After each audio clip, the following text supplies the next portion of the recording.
چھوٹا بڑے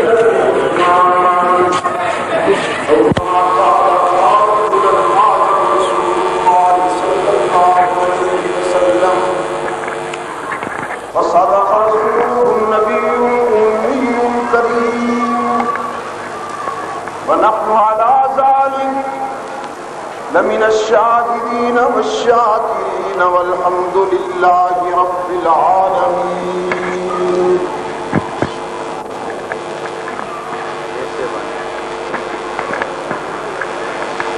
ارباب علم و دانش،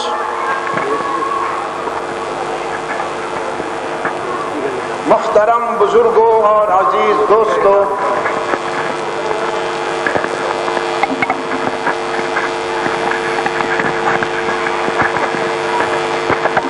آج 12 جولائی 1990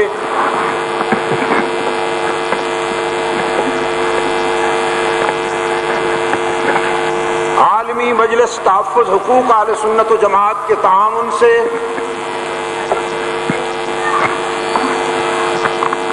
یہاں اوکھائی میمن مجلس کمیٹی کے پلیٹ فارم پر کراچی میں ہم سب دعوت و تبلیغ کی نسبت سے جمع ہیں.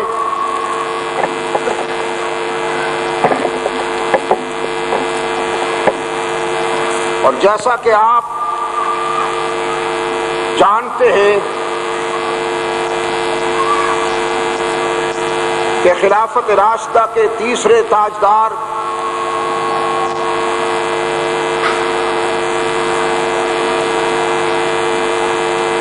سیدنا عثمان بن عفان رضی اللہ تعالی عنہ کو خراج عقیدت پیش کرنے کے لیے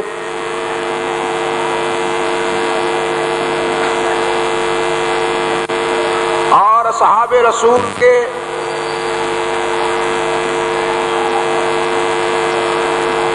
سیرت و کردار کے حوالہ سے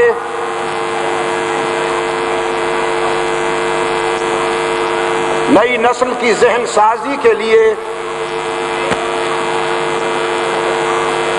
ترتیب دی گئی 2 روزہ ذوالنورین کانفرنس کا یہ دوسرا اجلاس ہے.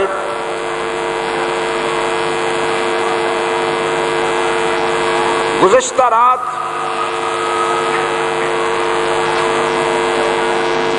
مختصر سے وقت میں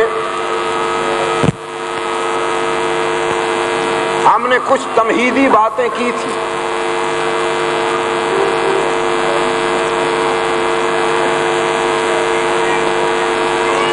آپ کو یاد ہوگا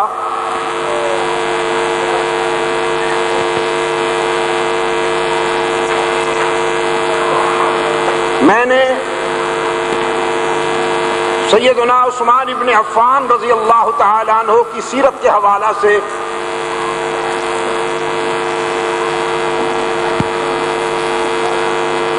یہ عرض کیا تھا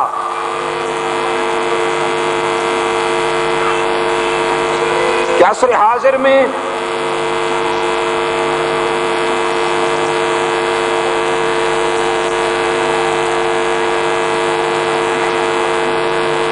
ہمیں اپنے شاندار ماضی کے ان نمائندہ کرداروں کو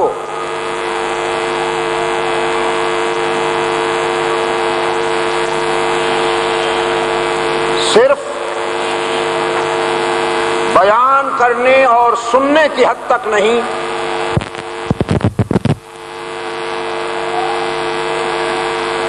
بلکہ اپنی عملی زندگی میں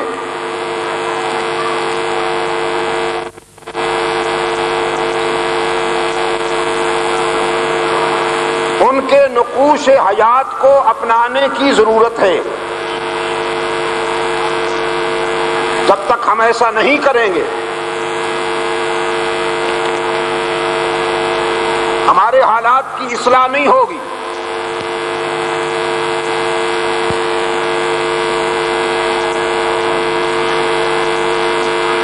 ہم اپنے حال کو جب تک اپنے ماضی سے وابستہ نہیں رکھیں گے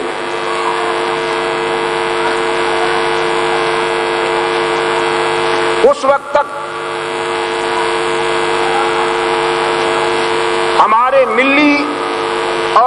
مقاصد کی تکمیل نہیں ہو پائے گی۔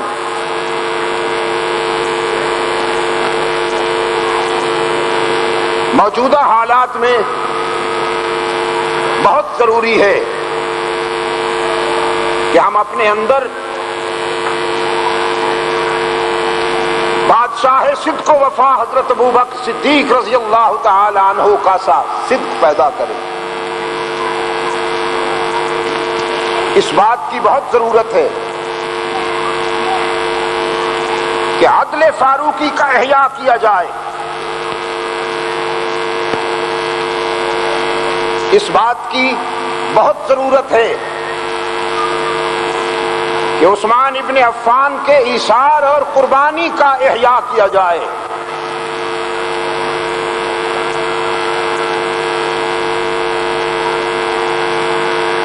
پھر ہم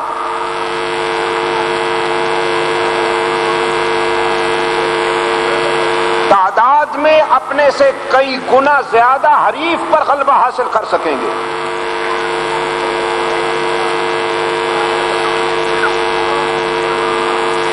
پھر ہمیں وسائل کی کمی کا شکوہ نہیں رہے گا۔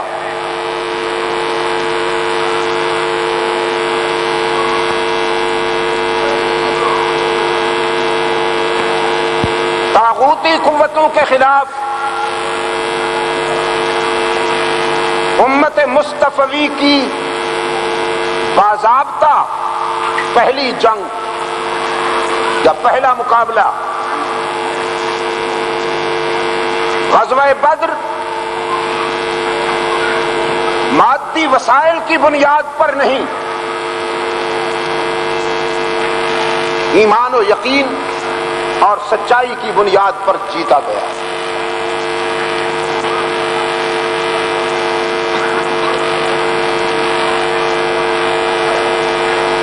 دولت مند ہونا عیب نہیں، یاد رکھیے۔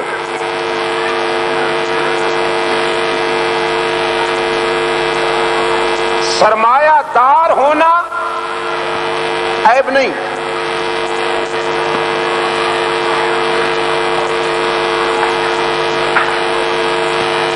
یہ بھی ایک فیشن ہو گیا۔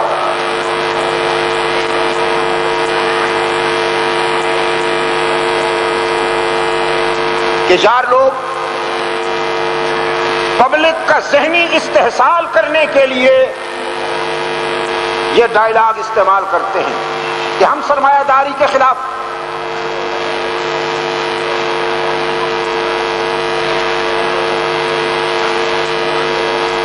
کوئی شخص ایسا آپ کو نہیں ملے گا جو سرمایہ دار نہ ہو۔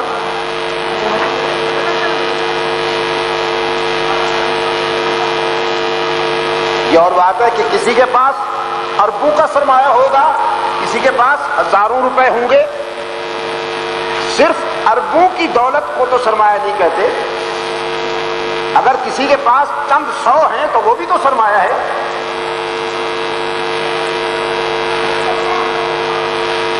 حضرت عیسیٰ علی قائدنا علیہ التسلیم اپنے پاس ایک جوڑا جس کو وہ پہنتے تھے اور ایک مٹی کا پیالہ رکھتے تھے، بس اس مٹی کے پیالے میں وہ کھانا بھی کھاتے تھے، اس سے پانی بھی پیتے تھے۔ ایک دن انہوں نے دیکھا کہ ایک شخص چرواہا بکریوں کا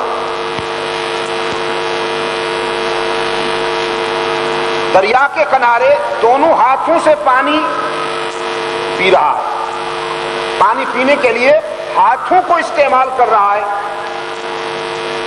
تو وہ مٹی کا پیالہ بھی اٹھا کے پھینک دیا، فرمایا کہ اس کے مقابلے میں تو میں سرمایہ دار ہوں کہ میں نے پیالہ رکھا ہوا ہے، یا تو پھر آپ ایسے ہو جائیں اور ظاہر ہے کہ کوئی شخص آپ کو ایسا نہیں ملے گا۔ سیدنا ابو ذر غفاری رضی اللہ تعالی عنہ کے مسلک میں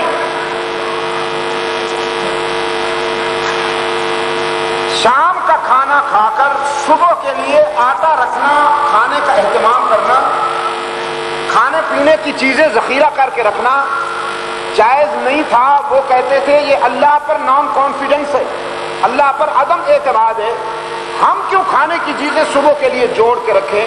جس نے شام کا کھانا دیا ہے کیا وہ صبح کا کھانا نہیں دے گا؟ کیا پرندے ایسا کرتے ہیں؟ اور اگر وہ ایسا نہیں کرتے تو کیا انہیں رزق نہیں ملتا؟ لیکن یہ ان کی انفرادی رائے ہے۔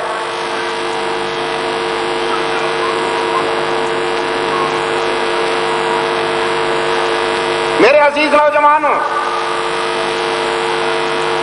سرمایہ داری عیب نہیں، سرمایہ پرستی عیب ہے۔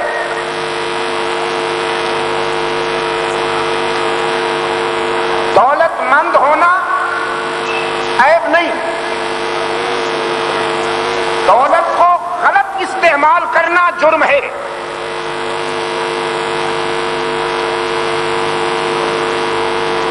اقتدار پر یا مسند حکومت پر آنا جرم نہیں،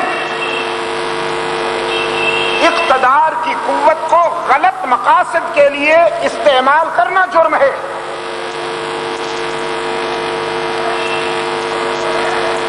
دیکھنا جرم نہیں، غلط نظر سے دیکھنا جرم ہے۔ بولنا جرم نہیں، غلط بولنا جرم ہے۔ چلنا جرم نہیں، غلط راستے پر چلنا جرم ہے۔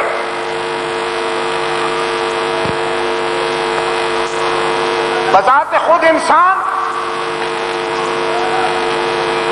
اشرف المخلوقات ہے۔ اگر وہ ابوبکر صدیق بنے، اگر وہ فاروق اعظم بنے، اگر وہ عثمان ابن عفان بنے، اگر وہ علی المرتضیٰ بنے، اگر وہ سلمان و بلال و طلحہ و زبیر بنے، اگر وہ خالد بن ولید، عمرو بن عاص، ابو ہریرہ ابن عوف بنے، اگر وہ سعد ابن ابی وقاص، معاویہ بن ابی سفیان، عمرو بن عاص بنے، اگر وہ سید عبد القادر گیلانی، احمد بن حنبل، مالک، شافعی، ابو حنیفہ بنے، اگر وہ ابن تیمیہ، مجدد الفسانی، ابن جوزی بنے، اگر وہ شاہ ولی اللہ، شاہ عبد القادر، شاہ اسماعیل شہید بنے، اگر وہ اشرف علی تھانوی، محمد الیاس بنے، اشرف المخلوقات ہے۔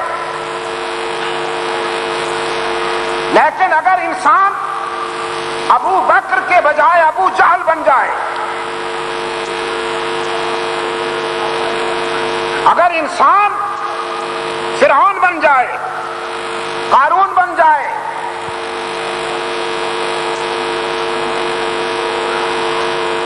اگر اس کے اندر محبت کی جگہ عداوت آ جائے، رحمت کی جگہ شقاوت آ جائے، عفت کی جگہ ضلالت آ جائے، رسالت آ جائے، ہدایت کی جگہ گمراہی آ جائے، تعمیر کی جگہ تخریب آ جائے، شفقت کی جگہ دہشت آ جائے، یہ جوڑنے کے بجائے توڑنے لگے، آباد کرنے کے بجائے برباد کرنے لگے،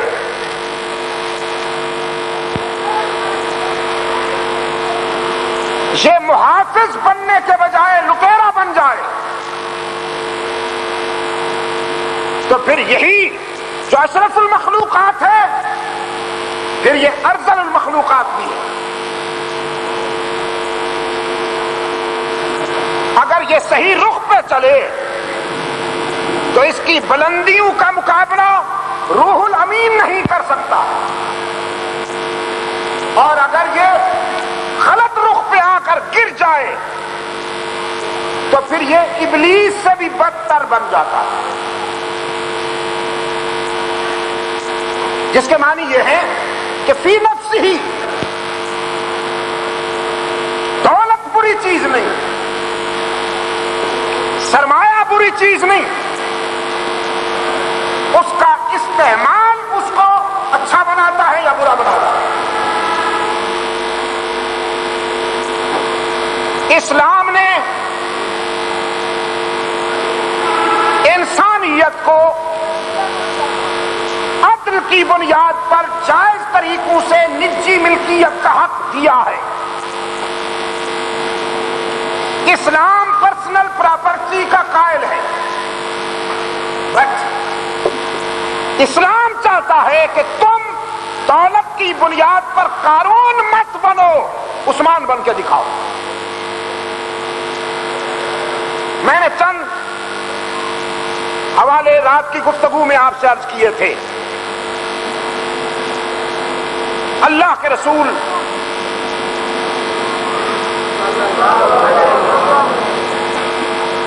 زندہ قوموں کی طرح، جیسا کہ میں نے عرض کیا،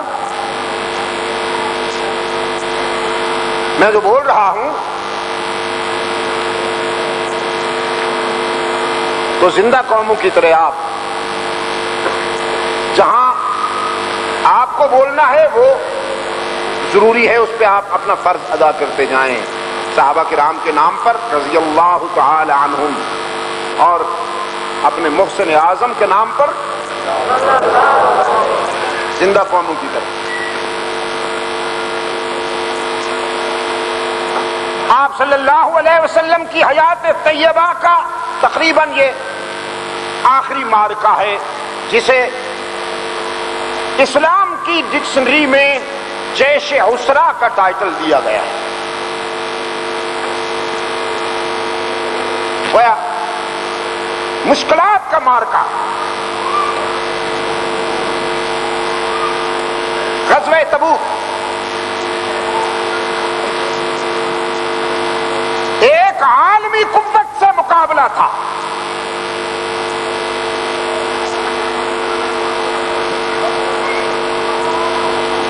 رومی بادشاہت کے تاجدار نے عیسائیت کی عالمی قوتوں کو یکجا کر کے مرکز اسلام پر یلغار کرنے کا فیصلہ کیا۔ اللہ کے رسول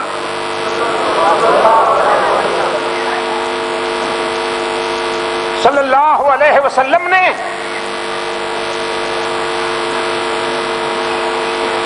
دفاعی محاذ پر صحابہ کرام کو تیاری کی ترغیب دی۔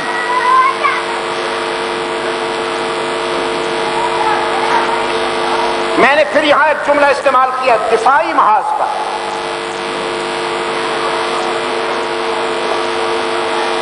آپ جب اسلام کی عسکری تاریخ کا مطالعہ کریں گے تو آپ اس بات سے اتفاق کریں گے کہ اسلام طبعاً ایک امن پسند دین ہے۔ اس کی فطرت میں، اس کی جبلت میں جارحیت نہیں ہے۔ یہ ہر گھر میں پھول مہکتے دیکھنا چاہتا ہے، شعلے نہیں چاہتا۔ میں یہ کلیم کرتا ہوں کہ اسلام کے مزاج میں آگ بھڑکانا نہیں ہے،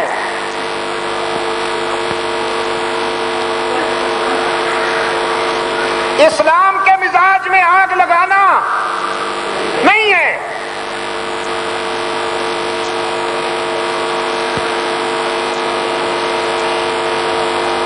اسلام انسانیت کو آباد کرنے کے لیے آیا ہے، برباد کرنے کے لیے نہیں آیا۔ لیکن اسلام اتنا کمزور بھی نہیں ہے کہ کوئی بدنیت طبقہ، کوئی بدنیت قوت اسلام کی شرافت کو کمزوری سمجھ کے اسے مسل دے۔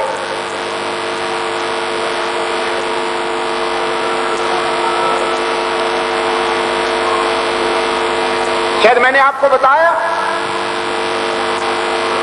پچھلے دنوں جب مجھے بنگلہ دیش جانا ہوا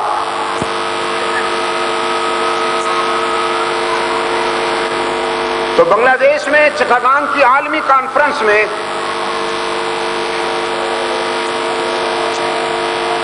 کانفرنس کی انتظامیہ کی طرف سے سپاس نامے کے عنوان سے جو تاثرات یا جو جذبات پیش کیے گئے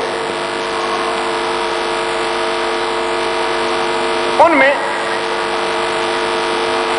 اس نقطے پر خاص طور پہ زور دیا گیا کہ کوئی ایسی صورت پیدا ہو کہ مسلمان متحد ہو جائے، عالم اسلام میں اتحاد کی کوئی صورت پیدا ہو۔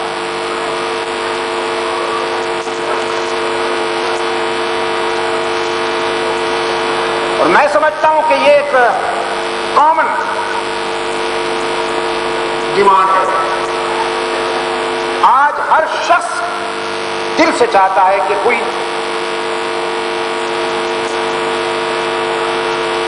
ایسا فارمولہ کہ جو عالم اسلام میں مرکزیت پیدا کرے، ہر شخص چاہتا ہے۔ میں نے ان سے کہا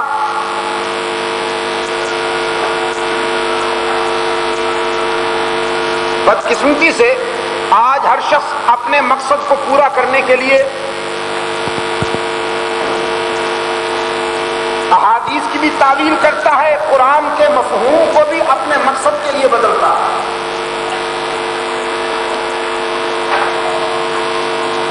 جیسے کہا نا کہ خود بدلتے نہیں، قرآن کو بدل دیتے ہیں۔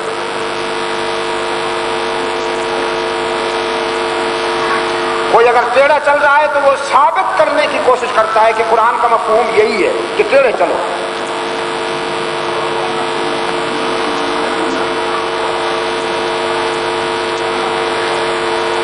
اگر شیروانی تنگ ہو گئی ہے تو ذہن یہ ہے کہ جسم کو کلوز کر لیجئے، کچھ ادھر سے تراش لیجئے تاکہ شیروانی فٹ آ جائے۔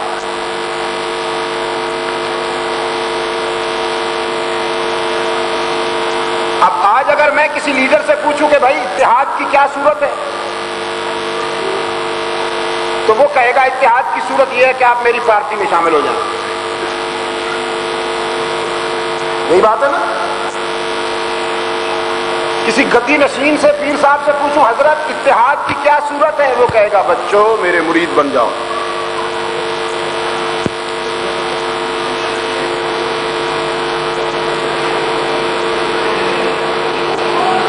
ہر شخص سیلفش نظر آتا ہے،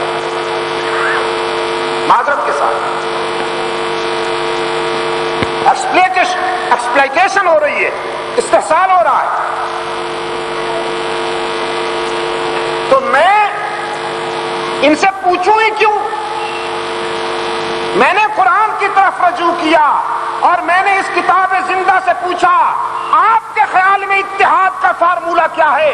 وہ کون سی ایسی روح ہے جو پوری انسانیت میں اتحاد پیدا کرے؟ تو اس موقع پہ قرآن چپ نہیں رہا، قرآن کریم نے ایک فارمولہ پیش کیا، اور یہ وہی فارمولہ ہے جو 1400 سال پہلے پیش کیا گیا تھا۔ 1400 سال پہلے اللہ کے رسول صلی اللہ علیہ وسلم نے فکر و نظر کی بلندیوں سے اپنے شقی القلب حریفوں کو خطاب کرتے ہیں۔ شقی القلب شاید آپ نہ سمجھے ہوں، سنگ دل، اپنے سنگ دل مخالفین کو خطاب کرتے ہوئے فرمایا آؤ میں ایک ایسا کمبائن، ایک ایسا قدر مشترک کمبائن پوائنٹ آف ویو پیش کرتا ہوں کہ جو تعمیر انسانیت کے لیے ہمیں ایک کر سکے۔ آپ کو معلوم ہے یہودی روز اول سے اسلام اور مسلمانوں کے دشمن ہیں، آج نہیں، بے شک شک آج ہم ان کی مخالفت کی شدت کو زیادہ محسوس کرتے ہیں، لیکن یہودی روز اول سے اسلام اور مسلمانوں کا دشمن تھا اور ہے۔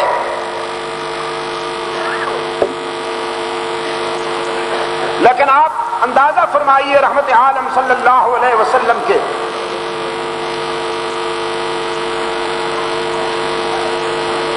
جذبات محبت کا، جذبات شفقت کا، انہی کو خطاب کر کے اللہ کے رسول صلی اللہ علیہ وسلم نے دعوت دی۔ فرمایا یا اہل الکتاب تعالوا الی کلمۃ سواء بیننا وبینکم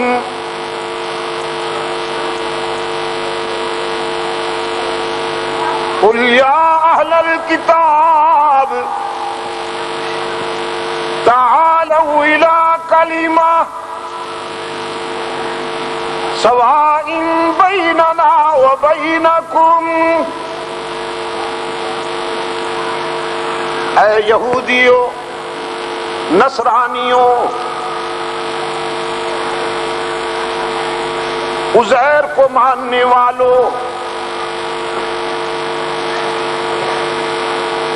سیدنا عیسیٰ کو ماننے والوں، آؤ ہم تمہارے لیے بھی یہ گنجائش محسوس کرتے ہیں کہ ایک ایسے نقطے پر ہم متحد ہو کر انسانیت کی خدمت کر سکیں۔ تعالو، غور سے سنیے گا میرے عزیز دوست، آپ کا تو لڑائی کا موڈ ہے نا، بہانہ ملنا چاہیے، چھوٹا سا بہانہ، توڑنے پھوڑنے کو تیار بیٹھے، اٹھا کے ادھر پٹخو، اٹھا کے ادھر پٹخو، جی، اور چوک میں خود گھنٹہ گھر بن کر نظر آؤ، جدھر نظر اٹھے آپ ہی آپ نظر آئیں بس۔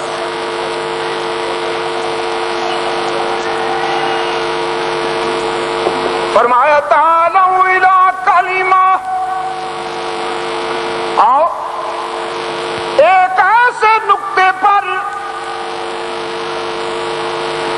ہم اتحاد کر سکتے ہیں، سواء بیننا وبینکم، جو تمہارے اور ہمارے درمیان مشترک ہے، اللہ نعبد الا اللہ،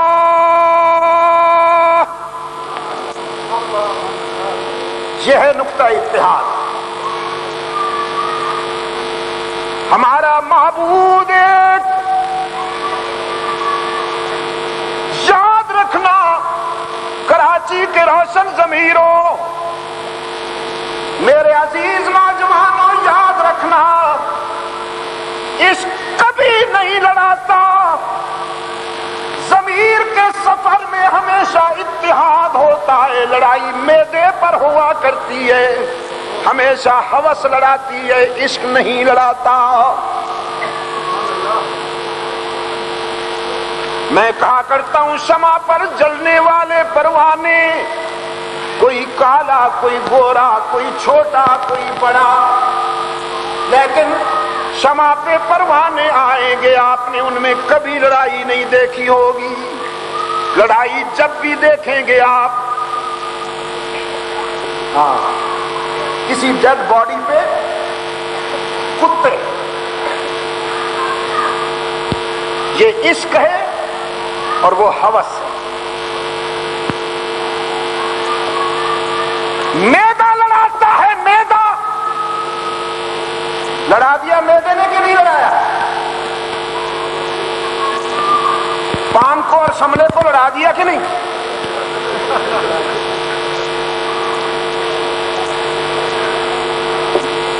پہلے ہم پہ برسا کرتے تھے میرے دوست،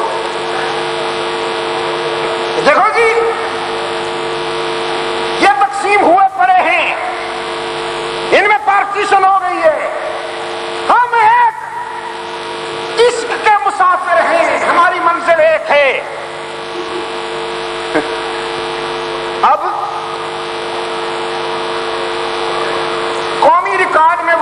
آئی ہوئی ہیں، قومی ریکارڈ میں محفوظ ہیں، کہ جن کا یہاں اظہار کرنا، میں چونکہ میں بڑا اس معاملے میں کمزور آدمی ہوں،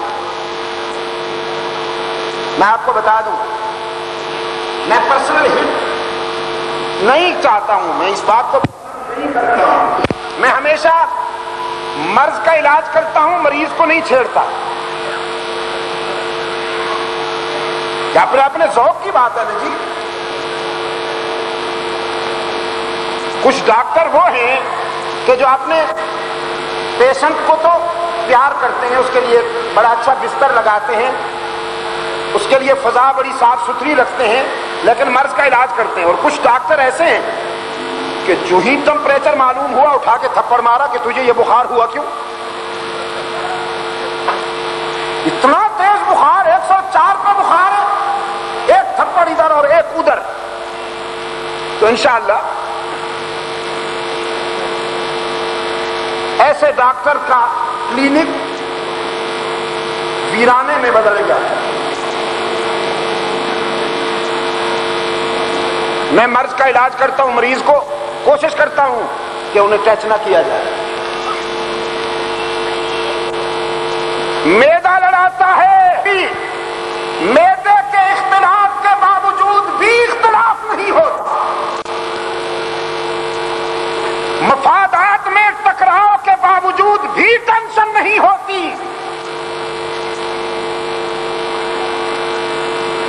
لیکن اگر محبوب ایک نہ ہو، معشوق ایک نہ ہو، معبود ایک نہ ہو، تو پھر تو معدہ ٹکڑے ٹکڑے کر دیتا ہے، ریزہ ریزہ کر دیتا ہے۔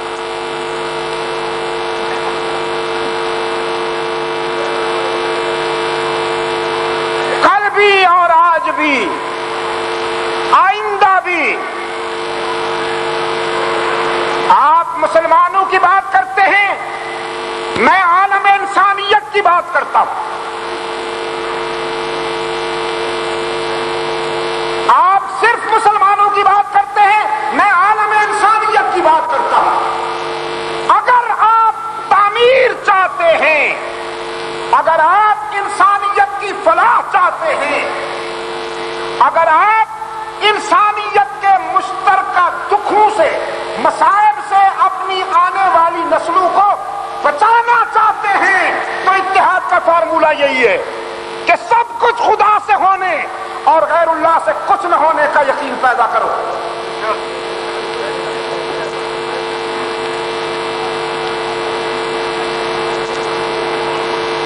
جوہانسبرگ میں اجتماع کے لیے میدان ہموار کیا جا رہا تھا،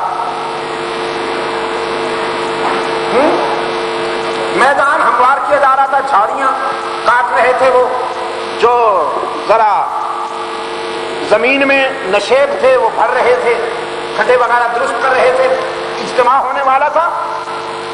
تو مجھے بتایا گیا کہ جوہانسبرگ کی میونسپلٹی کا میئر بھی جھاڑیاں کاٹنے والوں میں، جھاڑو دینے والوں میں اور زمین کو ہموار کرنے والوں میں شامل ہے، اور وہ عیسائی ہے۔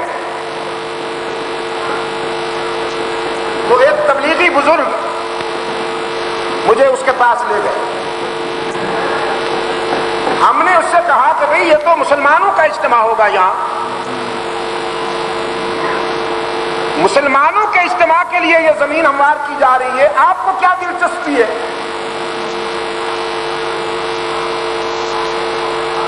کہنے لگا ہمیں صرف اتنی دلچسپی ہے کہ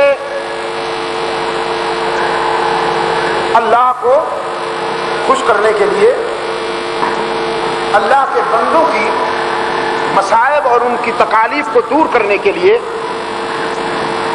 اگر مسلمان کوئی کوشش کرتے ہیں تو ہم اس میں کچھ حصہ شامل کر لیں، تھوڑا سا ہم شیئر کر لیں تاکہ اللہ راضی ہو جائے۔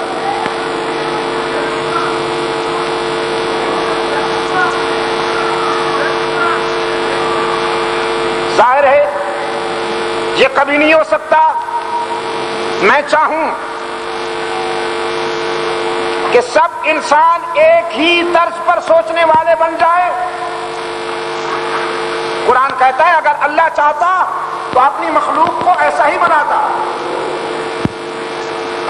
لجعل الناس امۃ واحدۃ، اگر اللہ چاہتا تو اپنے بندوں کو ایسا ہی کرتا کہ سب کی سوچ ایک جیسی ہوتی، سب کا فکر ایک جیسا ہوتا، لیکن ایسا نہیں ہے. فکر و نظر میں اختلاف موجود ہے، لیکن ایک ایسا قدر مشترک کم سے کم کہ جس پر انسانیت ایک ہو سکتی ہو، اس کی موجودگی میں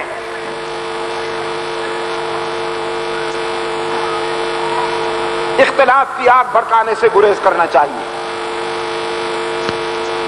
چنانچہ اسی جذبے کے تحت اللہ کے رسول صلی اللہ علیہ وسلم نے اپنے سنگ دل مخالفین کو دعوت اتحاد دی تھی کہ آؤ ہم اس نقطے پر متحد ہو سکتے ہیں.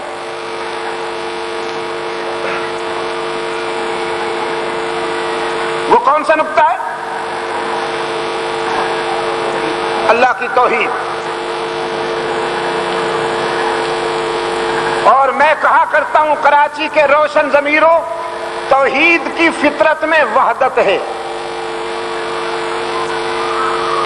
توحید کی جبلت میں وحدت ہے. جس گھرانے میں، جس خاندان میں، جس جماعت میں، جس قوم میں توحید بے داغ ہوگی، وہ گھرانہ، وہ خاندان، وہ جماعت، وہ قوم متحد ہوگی.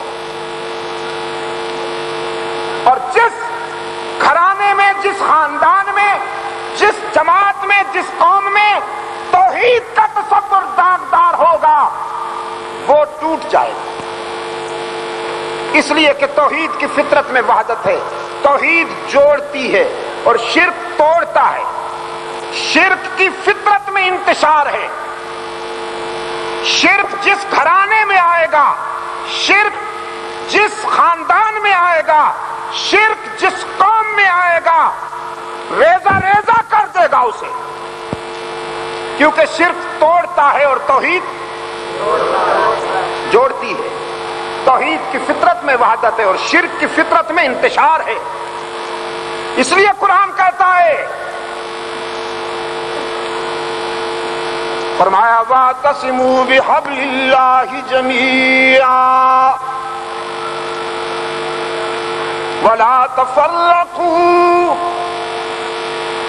وَاذْكُرُوا نِعْمَةَ اللَّهِ عَلَيْكُمْ إِذْ كُنْتُمْ أَعْدَاءً فَأَلَّفَ بَيْنَ قُلُوبِكُمْ فَأَصْبَحْتُمْ بِنِعْمَتِهِ إِخْوَانًا.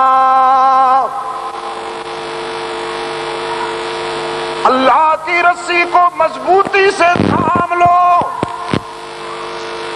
یہ اللہ کی رسی کیا ہے؟ توحید. وَاعْتَصِمُوا بِحَبْلِ اللَّهِ جَمِيعًا. یہ حبل اللہ کیا ہے؟ قرآن خود بتاتا ہے نا. فرمایا إِنَّ هَذَا صِرَاطِي مُسْتَقِيمًا فَاتَّبِعُوهُ وَلَا تَتَّبِعُوا السُّبُلَ فَتَفَرَّقَ بِكُمْ عَنْ سَبِيلِهِ. مجھ تک پہنچنے کے لیے صراط مستقیم پر آ جاؤ، ادھر ادھر نہ بھٹکو. اور صراط مستقیم کیا ہے؟ قرآن کریم نے متعدد مقامات پر یہ حقیقت واضح کی ہے. ان اللہ ربی وربکم فاعبدوہ ھذا صراط مستقیم. اللہ کا پیغمبر اپنی قوم سے خطاب کرتے ہوئے فرماتے ہیں، میرا اور تمہارا پروردگار، میرا اور تمہارا داتا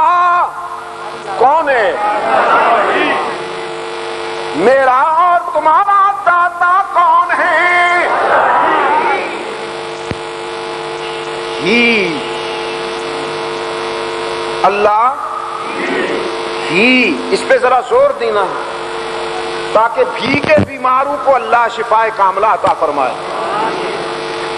اور دائیں بائیں دیکھ کر کوئی بھیگا بیمار چپ بیٹھا ہو تو اسے بھی ترغیب دیجیے محبت کے ساتھ. ان اللہ ربی و ربکم، یقیناً میرا اور تمہارا پروردگار، میرا اور تمہارا داتا کون ہے؟ فَاعْبُدُوهُ، بس اسی کی ہی عبادت کرو، اسی کی. سجدوں میں، قیام میں، رکوع میں، دعا و پکار میں اسی پر ڈیپینڈ کرو. ھذا صراط مستقیم، جب بھی جھکو اسی کے آگے، جب بھی پکارو اسی کو پکارو.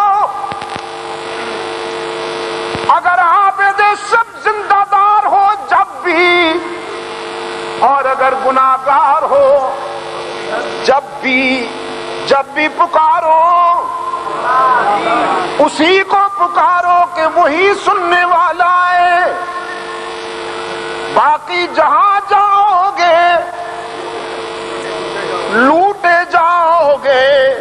کراچی والوں دکانیں سجی ہوئی ہیں،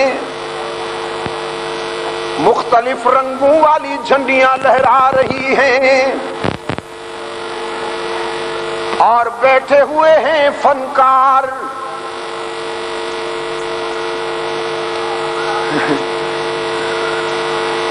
سٹائل بڑا پرکشش، جبے بڑے زمیں بوس،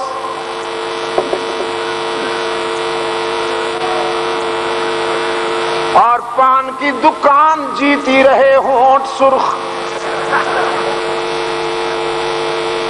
فلسفہ وہی، کچھ لے کے آؤ گے تو کچھ لے کے جاؤ گے، خالی ہاتھ آؤ گے تو. حق تعالیٰ فرماتے ہیں ادعونی استجب لکم قال ربکم. ادھر ہوس نے آستانے بنا رکھے ہیں، مفادات نے مارکیٹیں سجا رکھی ہیں، سپر مارکیٹیں. میدے نے، ہوس نے، مفادات نے مارکیٹیں سجا رکھی ہیں. جھنڈیوں، زلفوں، قبروں اور جبوں دستار کے بل پر فکر انسانی کو ادھر پکارا جا رہا ہے، اور ادھر رب العالمین فرماتے ہیں قال ربکم ادعونی استجب لکم. میں موجود تھا، میں موجود ہوں، بوڑھا نہیں ہو گیا، نہ میں تم سے دور ہو گیا ہوں. تم مجھ سے دور ہو جاؤ لیکن میں کبھی تم سے دور نہیں ہوں. میں تم سے قریب تھا، قریب ہوں اور قریب رہوں گا. مجھے پکارو نا. ان الذین یستکبرون عن عبادتی، یاد ہے نا؟ باتیں تو وہی ہیں، 1400 سال سے انہیں دہرایا جا رہا ہے.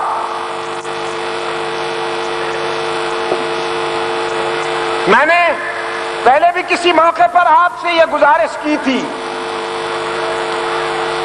بات شروع ہوئی ادعونی سے، اور پھر کہا گیا ان الذین یستکبرون عن عبادتی. فرمایا مجھے پکارو. آگے چل کے کہا جو میری عبادت سے روح گردانی کرتے ہیں، تکبر کرتے ہیں، وہ گھسیٹ کر جہنم میں ڈالے جائیں گے۔ قرآن یہ بتانا چاہتا ہے کہ پکارنا عبادت ہے۔ پکارنا کراچی کے بے زبانوں، پکارنا کیوں؟ حالات ٹھیک نہیں ہیں تو حالات ٹھیک ہوں گے، انہی یہی چراغ جلیں گے تو روشنی ہوگی، انہی آوازوں سے حالات صحیح ہوں گے۔ ہم چاہتوں کے نقیب ہیں،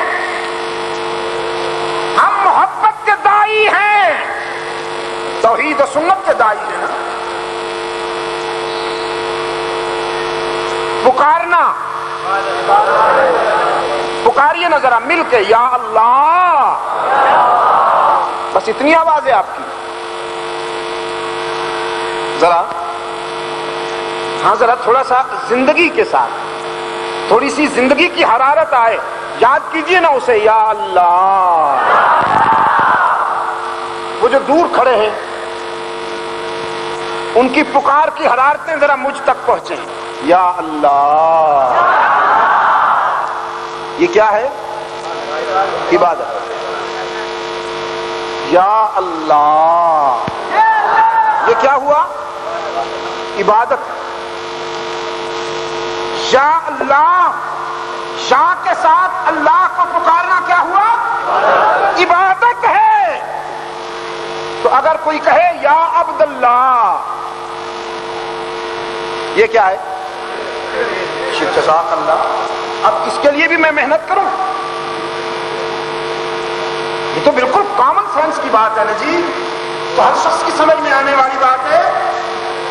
آپ نے اللہ کو پکارا، یا اللہ، یہ کیا ہوا؟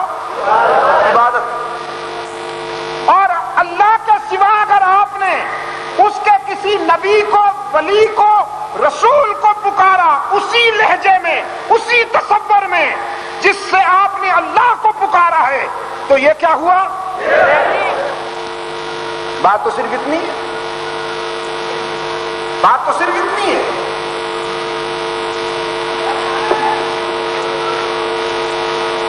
اب فنکاروں نے امت میں تفریق پیدا کرنے کے لیے، اپنے اسپیشل کسٹمر بنانے کے لیے، اپنے سیپریٹ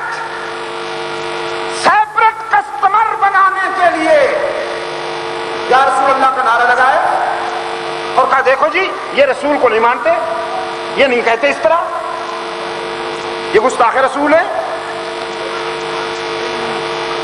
میرے عزیز دوستو، لا الہ الا اللہ ہو یا رسول اللہ نہیں آیا، اشہد انا، 5 وقت کی اذان میں اشہد انا محمد رسول اللہ۔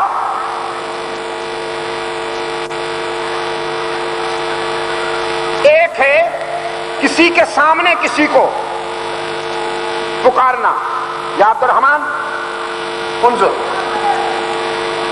علیکہ یا عبداللہ، یہ ہم ایک دوسرے کا فلانے ہیں، یہ انداز اور ہے۔ بیٹا اپنے باپ کو پکارتا ہے، شاگرد استاذ کو پکارتا ہے، یہ انداز اور ہے۔ صحابہ نے رحمت عالم صلی اللہ علیہ وسلم کو سامنے یا رسول اللہ کہہ کے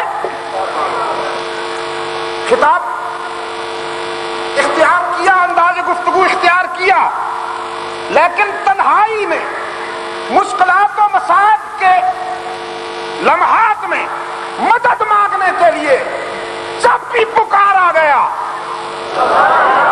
آدم سے محمد تک تمام انبیاء اور رسل کی تعلیمات یہی ہیں کہ مشکلات و مصائب کے لمحات میں مدد کے لیے، ہیلپ کے لیے جب بھی پکارو اللہ ہی کو، جب بھی پکارو اللہ ہی کو پکارو۔ میرے عزیز دوستو، پاکستان میں اللہ وہ وقت لائے، وہ صبح طلوع ہو کہ ملت ایک ہو جائے، ملت ایک ہو جائے. لیکن اس ملت کو ایک بنانے والی قوت کون سی ہے؟ تعالوا الى کلمۃ سواء بیننا وبینکم، تعالوا الى کلمۃ سواء بیننا وبینکم اللہ نعبد الا اللہ. آؤ ہم اس نقطے پر ایک ہو جائیں کہ ہم سب کا معبود، ہم سب کی جبین کی عاجزیوں کے لیے سچا مسجود، ہر جگہ موجود، علام الغیوب، کارساز و دستگیر، حاجت روا و مشکل کشا، عزت دینے والا، رزق دینے والا، بیماریاں دور کرنے والا، اولاد عطا کرنے والا، یہ ایک بنا دے گی. اس قوت نے ایک بنایا تھا، اس روح نے بکھرے ہوئے دانوں کو یکجا کیا تھا، اور یہی روح آج بھی بکھرے ہوئے دانوں کو یکجا کر سکتی ہے. یہ ہے اسلام کا ظرف کہ یہ یہودیوں اور عیسائیوں کو بھی دعوت اتحاد دے رہا تھا، لیکن اسلام کی شرافت کو کمزوری نہ سمجھا جائے. مادی وسائل کے بل پر دنیا کی ایک بڑی طاقت نے فرزندان اسلام کو للکارا تو اللہ کے رسول صلی اللہ علیہ وسلم نے صحن مسجد نبوی میں ترغیب دی ہے اپنے صحابہ کو. اللہ جو ہمیشہ دینے کا عادی ہے وہ آج تم سے کچھ لینا چاہتا ہے. اب ایثار کا سلسلہ شروع ہوا، میں بات کو طویل نہیں کر سکتا. اس موقع پر ہر شخص اپنے ذوق اور اپنے حالات کے مطابق قربانی دے رہا ہے. عثمان ابن عفان نے کیا دیا؟ رحمت عالم صلی اللہ علیہ وسلم نے فرمایا مجاہدین کے لیے ہمیں گھوڑے بھی ضرورت ہیں، ان کے گھر میں اخراجات کے لیے غلہ بھی چاہیے. تو آپ حضرات میں سے کوئی ایسا دوست جو اس سلسلے میں ایثار کرنا چاہے؟ رحمت عالم صلی اللہ علیہ وسلم نے یوں دیکھا. عثمان ابن عفان نے اپنے قائد کے سامنے حاضر ہو کے عرض کیا اللہ کے رسول 300 غلے سے لدے ہوئے اونٹ حاضر کرتا ہوں، قبول فرمائیے. رحمت عالم صلی اللہ علیہ وسلم نے فرمایا جزاک اللہ. پھر آپ نے یوں دیکھا کوئی اور، عثمان دوڑتے ہوا سامنے آیا، پھر اپنے قائد کی نگاہوں کا سامنا کرتے ہوئے عرض کیا 300 غلے سے لدا ہوا اونٹ اور پیش کرتا ہوں، قبول فرمائیے. آپ نے فرمایا جزاک اللہ. پھر آپ نے یوں دیکھا کوئی اور، عثمان پھر دوڑتے ہوئے نگاہ رسول کے سامنے آیا، عرض کیا اللہ کے رسول 300 غلے سے لدا ہوا اور اونٹ پیش کرتا ہوں، قبول فرمائیے. کم و بیش 1000 یا 900 غلے سے لدے ہوئے اونٹ عثمان ابن عفان نے پیش کیے. 70 جنگی تربیت یافتہ گھوڑوں کا اعلان کیا. پھر گھر گئے، زرے سرخ کی گٹھڑی بنا کر، سونے کے دراہم کی گٹھڑی بنا کر رحمت عالم صلی اللہ علیہ وسلم کی خدمت میں لائے اور اللہ کے رسول صلی اللہ علیہ وسلم کے قدموں پہ انہیں نچھاور کرتے ہوئے عرض کیا یہ بھی قبول فرمائیے. اس موقع پہ نطق رسالت سے 2 تاریخ ساز جملے نکلے. ایک جملہ یہ تھا اے اللہ عثمان پہ میں فرش پہ راضی ہو گیا ہوں، تو عرش پہ راضی ہو جا۔ پھر ارشاد ہوا آج کے بعد میرے عثمان کو دنیا کی کوئی بات جنت کے داخلے سے نہیں روک سکے گی۔ یہ اس بات کا اعلان تھا کہ آج کے بعد میرا عثمان جنتیوں والے راستے پر چلے گا، اس کی زندگی میں کوئی بات ایسی نہیں آئے گی جو اسے جنت کی منزل سے محروم کر سکے۔ کراچی کے روشن ضمیروں، اللہ کے رسول صلی اللہ علیہ وسلم کے اس ارشاد کے بعد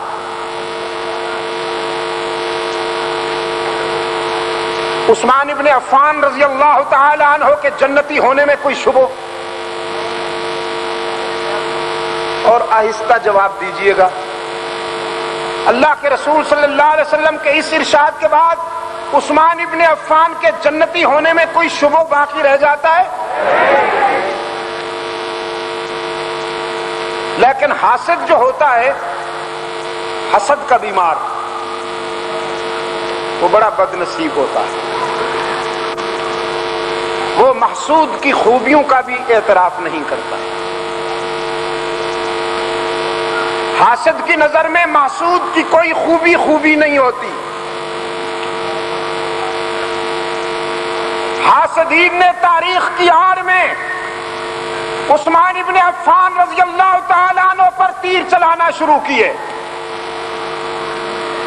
اور آپ کو یاد ہوگا میں یہ متعدد بار یہ بات کہتا چلا رہا ہوں کہ تاریخ اصحاب رسول کی عظمت کو پرکھنے کا معیار نہیں، اصحاب رسول کی عظمت تاریخ کو پرکھنے کا معیار ہے۔ تاریخ کے آئینے میں ہم صحابہ کی عظمت کو نہیں پرکھیں گے، عظمت صحابہ کے آئینے میں ہم تاریخ کو پرکھیں گے۔ ہم تاریخ سے نہیں پوچھیں گے کہ صحابہ کرام سچے ہیں یا اس کے برعکس، ہم عظمت صحابہ کے آئینے میں دیکھیں گے کہ تاریخ سچی ہے یا جھوٹی۔ جو تاریخ عظمت صحابہ کے معیار پہ پوری اترے گی اسے ہم تسلیم کرتے ہیں، اور جو تاریخ اصحاب رسول پر تنقید کرتی ہے اس تاریخ کو مورخ سمیت سمندر کے تلاطم کے سپرد کرتے ہیں، چاہے وہ مورخ کوئی ہو، چاہے اس کی پارٹی کتنی منظم کیوں نہ ہو۔ کراچی کے عزیز نوجوانوں، ہو سکتا ہے کوئی بڑا، لیکن اصحاب رسول سے اس امت میں بڑا کوئی نہیں۔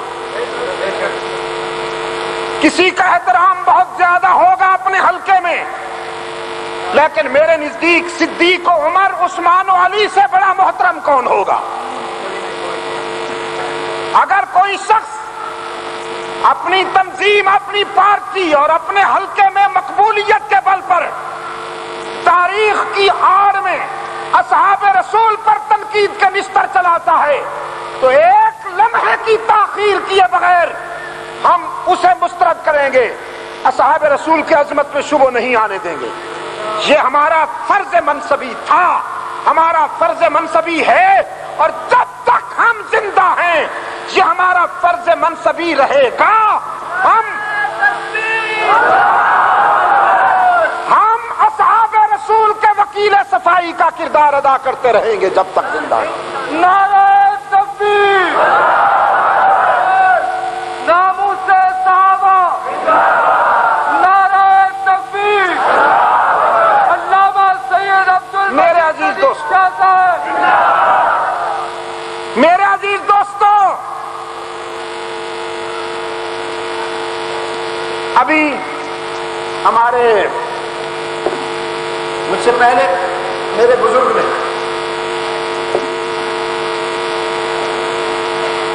بہت ہی کم وقت میں اشارہ کیا، میں اس کی تھوڑی سی ڈیٹیل میں جانا چاہوں گا، اپنے عزیز نوجوانوں کو خاص طور پر متوجہ کرتا ہوں۔ 6 ہجری میں اللہ کے رسول صلی اللہ علیہ وسلم کو مکہ میں داخل ہونے سے روکا گیا تھا، انٹری بینڈ ہوئی تھی. کیا کہا میں نے؟ داخلہ بند کر دیا گیا تھا مکے میں اللہ کے رسول صلی اللہ علیہ وسلم کا کہ آپ داخل نہیں ہو سکتے، پابندی لگا دی گئی.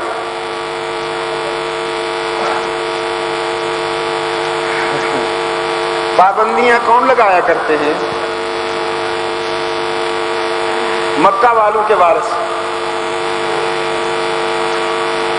مجرمانہ ذہنیت رکھنے والے.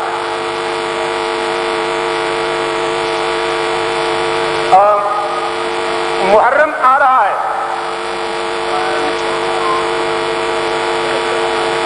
آج ہم جمع ہیں سیدنا عثمان بن عفان رضی اللہ تعالیٰ عنہ کو خراج عقیدت پیش کرنے کے لیے. پھر ہم چند دنوں کے بعد جمع ہوں گے امام عدل و حریت، شہید منبر مسجد نبوی، شہید منبر مسجد نبوی، مدعا مراد رسول، گلشن اسلام کا مہکتا پھول، تاجدار خلافت راستہ سیدنا فاروق اعظم رضی اللہ تعالیٰ عنہ کی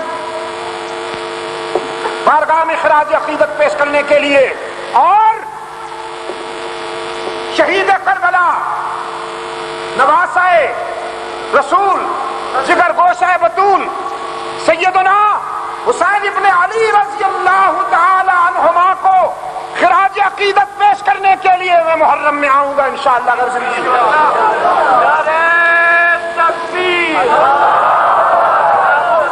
صحابہ.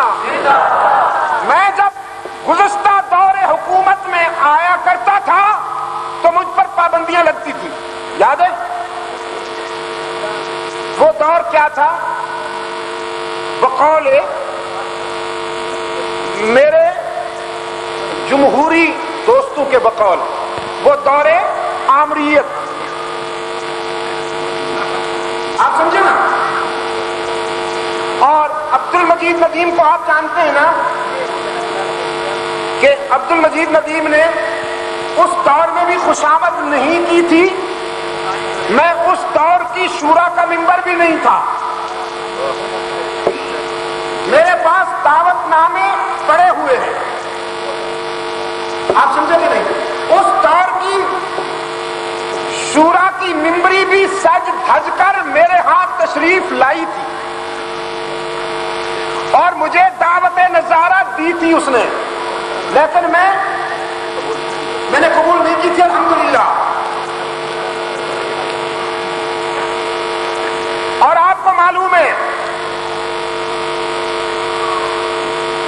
میں اس دور کے بھی ماتوبین میں سے ہوں. آج بھی اگر پابندی لگی تو پھر فرق تو نہ ہوا نا. آمریت اور جمہوریت کے جلوے ہم نے تو پھر دیکھ لیے.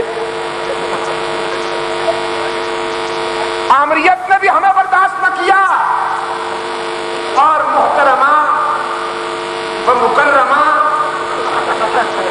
جمہوریت بھی اگر ہمیں برداشت نہ کرے تو بہاروں میں بھی ہم نے جلتے دیکھا آشیاں اپنا. خزاں و بہار میں کیا فرق ہوا؟ مجھے امید ہے کہ انتظامیہ کے وہ دوست جن کے سامنے فائلیں لائی جاتی ہیں اور وہ دیکھنے کی تکلیف نہیں کرتے فائل کو، مکھی پہ مکھی مارتے، مکھی پہ مکھی مارتے، پتہ نہیں کس دھن میں بیٹھے ہوتے، معلوم نہیں کس دھن میں بیٹھے ہوتے. فائل سامنے آتی ہے اور آنکھیں بند کی ہوئے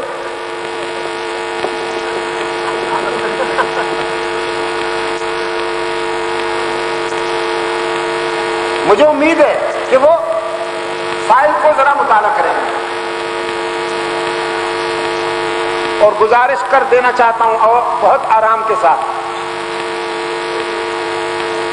اگر پابندی لگائی گئی نا انشاءاللہ ہم حاضر ہوں گے۔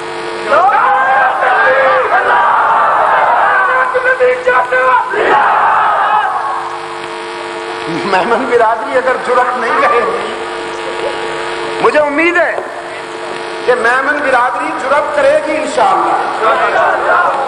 ہاں انشاءاللہ یہ جرأت کریں گے۔ جرأت کیا کیجیے، میں آپ کو بتاؤں، آپ تو ویسے بھی موحد ہیں، اللہ کے فضل و کرم سے اصلاح کیجیے لوگوں کی، ان کو بتائیے کہ اس ملک کی تعمیر کرنے والے کون ہیں اور تخریب کرنے والے کون ہیں، انہیں بتائیے۔ اور اگر میرے میمن بھائی اس موقع پر کسی مصلحت کا شکار ہو گئے تو پھر انشاءاللہ میرے ابابیلوں کی کمی نہیں، ہم کسی بھی جگہ آپ کو پکاریں گے انشاءاللہ، اور جہاں بھی ہم پکاریں گے آپ بھی تشریف لائیں گے، ہم بھی حاضر ہو جائیں گے انشاءاللہ۔ اب ہم پابندیاں نہیں مانیں گے۔ میری 25 سالہ تبلیغی زندگی کا ریکارڈ گواہ ہے کہ میرے کسی جلسے میں آج تک کوئی ڈسٹربنس نہیں ہوا۔ آپ سے پوچھتا ہوں، کبھی کسی جلسے میں کوئی ڈسٹربنس ہوا؟ اس لیے کہ جیسا میں پہلے عرض کر چکا ہوں، میں کسی کی سیلف ریسپیکٹ کو ٹچ نہیں کرتا، میں مرض کا علاج کرتا ہوں، مریض کو نہیں چھیڑتا۔ ہم گزشتہ آمریت کے دور میں بھی پابندیوں کو نہیں قبول کرتے رہے، ہم آتے رہے تھے۔ کبھی کبھی ہمیں پولیس اسٹیشن بھی جانا پڑا، کبھی کسی رخ سے گزرنا پڑا، کبھی کسی رخ سے گزرنا پڑا۔ گردش دوران تیرا شکریہ، ہم نے ہر پہلو سے دنیا دیکھی، ہم اب بھی انشاءاللہ آئیں گے۔ ہم نے تعمیر وطن کرنا ہے، ہمارا یہ فرض تھا، فرض ہے، اور جب تک زندہ ہیں ہم اپنا یہ فرض ادا کرتے رہیں گے۔ مکہ کی بزدل لیڈرشپ نے رحمت عالم صلی اللہ علیہ وسلم کا داخلہ بند کر دیا، پابندی لگائی۔ اللہ کے رسول صلی اللہ علیہ وسلم نے اس موقع پر سفارتی مشن مکہ بھیجنے کا فیصلہ فرمایا۔ ہم چاہتے ہیں کہ مکہ والوں کو بتائیں ہم لڑنے نہیں آئے، طواف کعبہ کے لیے آئے ہیں۔ اللہ کے رسول صلی اللہ علیہ وسلم نے فاروق اعظم کی طرف دیکھتے ہوئے فرمایا، ابن خطاب کیا یہ مناسب نہیں ہے کہ تم ہمارے نمائندہ بن کر جاؤ اور مکہ والوں تک ہماری بات پہنچاؤ؟ فاروق اعظم کھڑے ہوئے اور عرض کیا، اللہ کے رسول کتنی بڑی سعادت ہے کہ میں آپ کا نمائندہ بن کر جاؤں اور تاریخ میں سفیر رسول کے عنوان سے میرا نام لکھا جائے، لیکن چونکہ آپ نے مشورتاً فرمایا ہے، حکماً نہیں، تو مشورے میں پھر میں بھی کچھ عرض کرنا چاہتا ہوں کہ آپ مجھے جس مشن پہ بھیج رہے ہیں وہ جمالی ہے اور بندہ طبعاً جلالی ہے۔ مکہ میں جاؤں گا تو مجھے دیکھتے ہی تلواریں نیام سے نکل آئیں گی، کیونکہ میرا ماضی ان کے سامنے ہے اور وہ ماضی بعید نہیں قریب ہے۔ یہ کل کی بات ہے جب انہوں نے مجھے شمع حق کو بجھانے کے لیے بھیجا تھا اور اللہ نے مجھے اس شمع صداقت کا پروانہ بنا دیا تھا۔ اگر ان کی تلواریں نیام سے نکل آئیں تو پھر آپ کا شاگرد بھی چادر اوڑھ کر ہو کی ضربیں تو نہیں نہ لگاتا رہے گا، مجھے بھی تو جواباً کچھ کرنا پڑے گا۔ وہاں تلواریں چل جائیں، آپ انتظار میں ہوں کہ جمالی مشن کامیاب ہو جائے۔ یہ بہرحال مشورتاً بات تھی، اب جو حکم ہو بندہ حاضر ہے۔ اللہ کے رسول صلی اللہ علیہ وسلم کے لبوں پر مسکراہٹ کی صبح طلوع ہوئی، آپ صلی اللہ علیہ وسلم زیر لب مسکرائے فرمایا تم نے سچ کہا، اب نگاہ رسول صاحب شرم و حیا، منبع جود و سخا، پے کرے لطف و عطا عثمان ابن عفان پہ پڑی۔ اللہ کے رسول صلی اللہ علیہ وسلم نے فرمایا عثمان تم ہمارے نمائندہ بن کر جاؤ، اور مجھے امید ہے کہ مکہ والے تم سے حیا کریں گے۔ کافر اور مشرک ہونے کے باوجود مکہ والے صحیحین میں ایک روایت چمک رہی ہے اور مجھے میرا ضمیر تقاضا کرتا ہے کہ میں وہ بتاتا جاؤں آپ کے سامنے۔ ہماری روحانی مادر محترمہ ام المومنین سیدہ عائشہ صدیقہ رضی اللہ تعالی عنہ فرماتی ہیں کہ کان رسول اللہ صلی اللہ علیہ وسلم مستجعا فی بیتہ کاشفا عن ساقی۔ رحمت عالم صلی اللہ علیہ وسلم گھر میں تشریف فرما تھے، پنڈلی مبارک سے آپ کی چادر بے تکلفی کی وجہ سے ذرا پنڈلی سے چادر مبارک ہٹی ہوئی تھی۔ فاستأذن ابو بکر، سیدنا ابو بکر صدیق آئے اور انہوں نے اندر آنے کی اجازت چاہی۔ فاذن لہ، رحمت عالم صلی اللہ علیہ وسلم نے اجازت دی۔ فدخل ابو بکر فتحدث، صدیق اکبر آئے اور اللہ کے رسول صلی اللہ علیہ وسلم سے گفتگو میں محو ہو گئے۔ ثم استأذن عمر، پھر فاروق اعظم آئے، انہوں نے حاضری کی اجازت چاہی۔ فاذن لہ، پھر رحمت عالم صلی اللہ علیہ وسلم نے اجازت دی۔ لیکن سیدہ عائشہ فرماتی ہیں یہ دونوں حضرات جب آئے تو وہو علی تلک الحال، کہ رحمت عالم صلی اللہ علیہ وسلم کی چادر مبارک پنڈلی سے ہٹی ہوئی تھی، ہٹی رہی، وہو علی تلک الحال۔ ثم استأذن عثمان بن عفان، پھر عثمان ابن عفان آئے، انہوں نے حاضری کی اجازت چاہی۔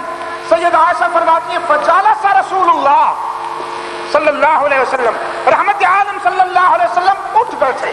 وسوى ثيابہ، پہلے آپ نے پنڈلی مبارک سے ہٹی ہوئی چادر کو درست فرمایا۔ ثم اذن لعثمان، پھر عثمان کے لیے اللہ کے رسول نے اجازت دی کہ آپ بلا لو میرے عثمان کو۔ فدخل عثمان بن عفان فتحدث، سیدہ عائشہ فرماتی ہیں عثمان اندر آئے، رحمت عالم کی خدمت میں حاضر ہوئے، گفتگو میں محو ہو گئے۔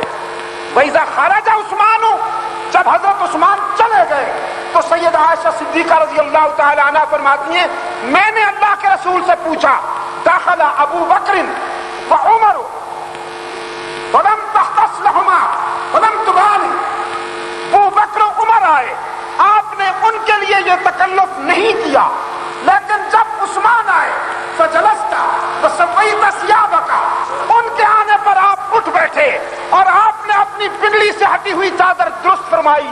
کیوں اللہ کے رسول عثمان کے آنے پر آپ نے یہ تکلف کیوں کیا؟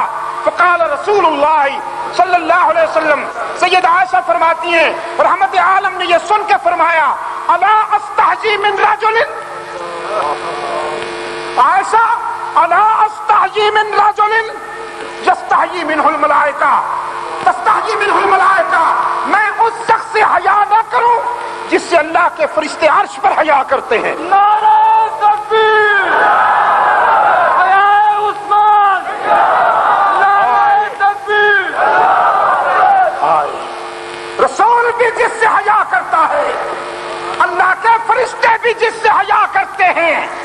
عصر حاضر کا سنگ دل لیڈر، عصر حاضر کا سنگ دل لیڈر چند تکوں کے لیے، اپنے مفادات کی تکمیل کے لیے، اپنی کتابیں پاپولر بنانے کے لیے، دشمنان صحابہ کو خوش کرنے کے لیے عثمان ابن عفان سے حیا نہیں کرتا۔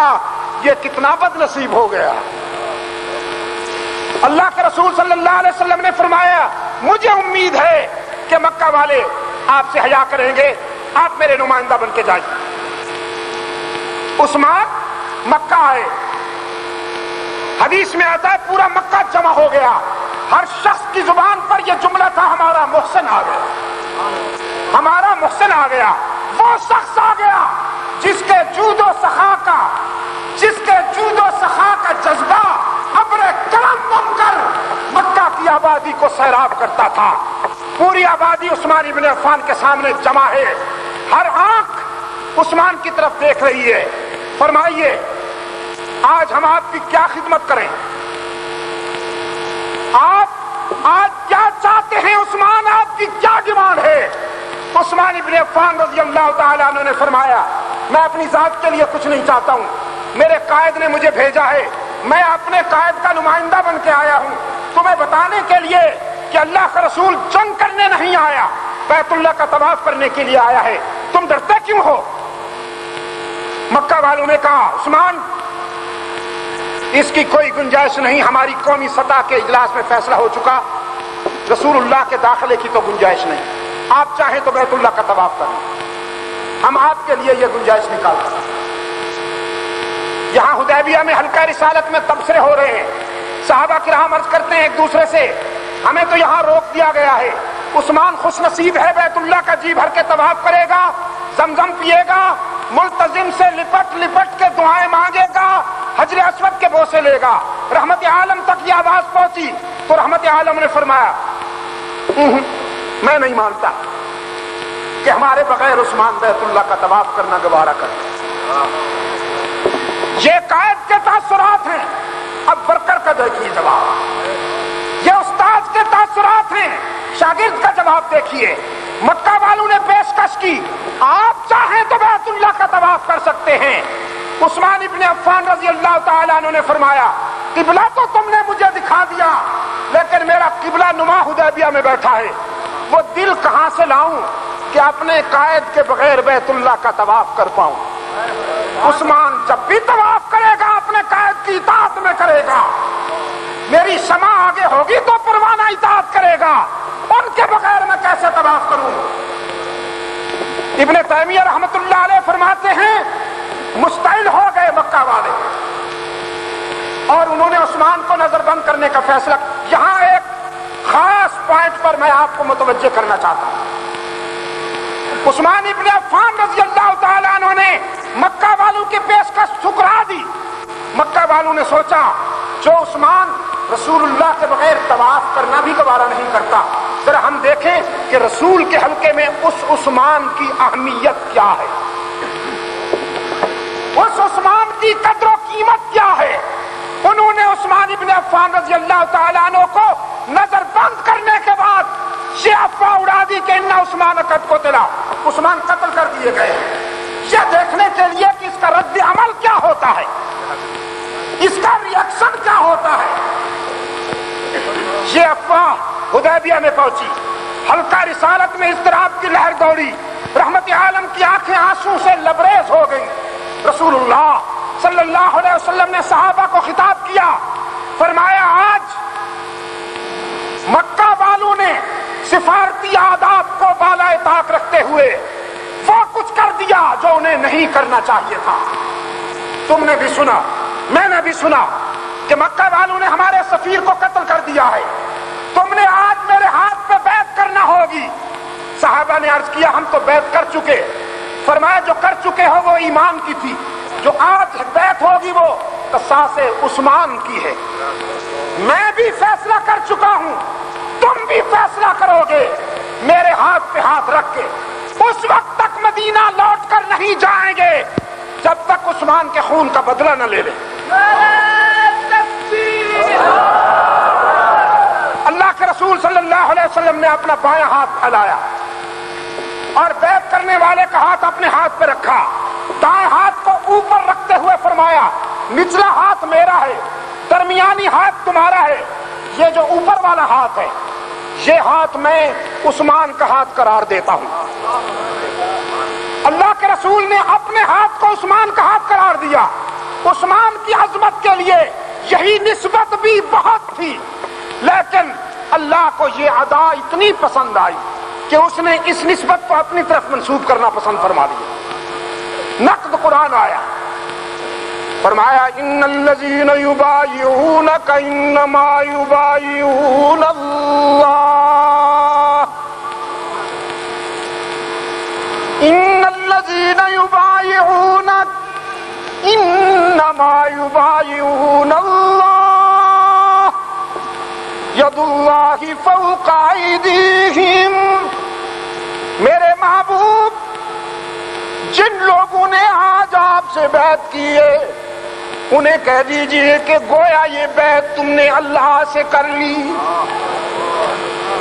یہ پرامس، یہ وعدہ تم نے اللہ سے کر لیا، آپ نے اپنے ہاتھ کو عثمان کا ہاتھ قرار دیا، اب میری رحمت کا تقاضا ہے کہ میں عثمان کے ہاتھ کو اپنا ہاتھ قرار دے دوں۔ ید اللہ فوق ایدیہم، یہ اوپر والا ہاتھ اللہ کا ہاتھ ہے۔ پھر فرمایا لقد رضی اللہ عن المؤمنین اذ یبایعونک تحت الشجرہ، ان ایمان والوں سے تیرا اللہ راضی ہو گیا جنہوں نے درخت کے سائے میں آپ سے بیعت کی۔ کراچی کے روشن ضمیروں، کتنا عظیم ہے عثمان ابن عفان، دل سے نہ ضمیر سے، کتنا عظیم ہے عثمان ابن عفان۔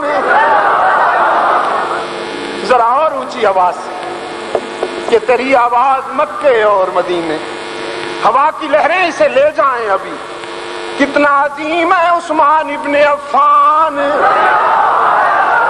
رضی اللہ تعالی عنہ، کہ مکہ میں ہتھکڑیاں پہنی، کتنا عظیم ہے عثمان ابن عفان کہ مکہ میں نظر بند ہونا قبول کیا، جہاں 1400 صحابہ کو جنت کی ٹکٹیں دلوائیں، جس درخت کے زیر سایہ عثمان کے خون کا بدلہ لینے کی بیعت لی گئی، اللہ نے اس درخت کو بھی قرآن میں جگہ عطا کر دی، تحت الشجرہ۔ کراچی کے روشن ضمیروں، بیعت ہو گئی، عثمان شہید ہو چکے تھے یا زندہ تھے؟ بیعت تو ہو گئی، لیکن عثمان شہید ہو چکے تھے یا زندہ تھے؟ زندہ کہاں تھے؟ نام پہنچ گئے بھائی، زندہ کہاں تھے؟ وہ تو زندہ سلامت پہنچ گئے حدیبیہ۔ جب مکہ والوں نے دیکھا کہ 1400، ہم نے تو افواہ اڑائی تھی نا کہ عثمان قتل ہو گیا ہے، یہ دیکھنے کے لیے کہ رد عمل کیا ہے، اس کا رد عمل یہ ہے کہ رسول نے خود بھی اور 1400 صحابہ نے بھی وعدہ کر لیا ہے، طے کر لیا ہے کہ ہم اس وقت تک مدینہ نہیں جائیں گے جب تک عثمان کے خون کا بدلہ نہیں لیں گے۔ مکہ والوں نے کہا یہ 313 ہوں تو بھی وضو توڑ دیتے ہیں، یہ تو 313 ہوں تو بھی ہمارا وضو ٹوٹ گیا تھا، اب تو تقریباً 1500 ہے، 1400 کی تعداد ہے، اب انہوں نے ایک وعدہ کر لیا ہے، بیعت کر لیا ہے اپنے رسول کے ہاتھ پر کہ ہم اس وقت تک مدینہ نہیں جائیں گے جب تک عثمان کے خون کا بدلہ نہیں لیں گے، تو ہماری خیر نہیں ہے، جلدی چھوڑو۔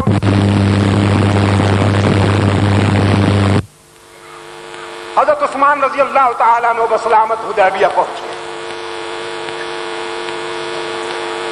جتنا غم تھا اس سے کئی گنا زیادہ مسرت ملی، صحابہ نے ایک دوسرے کو گلے لگا لگا کر مبارکباد دی، لیکن کراچی کے روشن ضمیروں، اصحاب رسول میں سے کسی ایک صحابی نے بھی اللہ کے رسول سے یہ نہیں کہا کہ عثمان تو زندہ تھے۔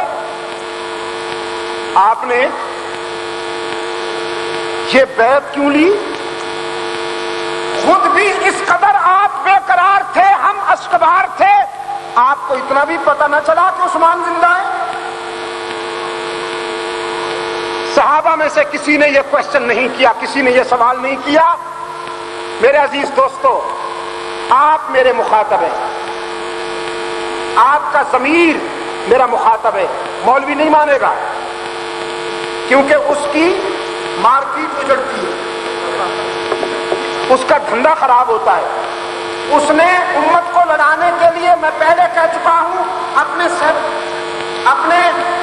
سیپریٹ کسٹمر بنانے کے لیے اس پر قائم رہنا ہے، لیکن آپ کا ضمیر میرا مخاطب ہے۔ صحابہ میں سے کسی نے اللہ کے رسول سے یہ نہیں کہا عثمان تو زندہ تھے پھر بے قراری کیوں، بیعت کیوں؟ اس لیے کہ صحابہ کا یہ متفقہ عقیدہ تھا کہ علام الغیوب اللہ کے سوا۔ علام الغیوب کون ہے؟ یہ صحابہ کا متفقہ عقیدہ تھا۔ اور یہ عقیدہ کیوں تھا کہ قرآن نے جگہ جگہ یہ اعلان فرمایا ہے۔ قرآن نے اپنے فکری سفر میں قدم قدم پر یہ اعلان فرمایا ہے کہ عالم غیب کون ہے، اور حق تعالی نے اپنے رسول کی زبان سے یہ کہلوایا کہ میرے محبوب بیان میرا ہے لیکن زبان آپ کی ہو، آپ اعلان کیجئے کہ علام الغیوب کون ہے، زمینوں آسمانوں کا غیب جاننے والا کون ہے۔ لیکن اللہ کو تو معلوم تھا کہ عثمان زندہ، اللہ کو معلوم تھا نا۔ اللہ نے اپنے رسول کو کیوں نہیں بتا دیا بے قرار ہونے کی ضرورت نہیں، عثمان زندہ ہے ابھی آ جائے گا، بیعت لینے کی ضرورت نہیں؟ یہاں میں آپ کی خصوصی توجہ چاہوں گا۔ یہ واقعہ ہے سن 6 ہجری کا، یہ واقعہ ہے سن 6 ہجری کا، اور عثمان شہید ہوتے ہیں سن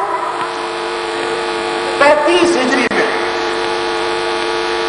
یہ حدیبیہ کا ایگریمنٹ، حدیبیہ کا جو واقعہ ہے یہ ہے سن 6 ہجری کا، اور عثمان کی شہادت ہوتی ہے سن 35 ہجری ذوالحجہ میں، ذوالحجہ کی 18 تاریخ کو۔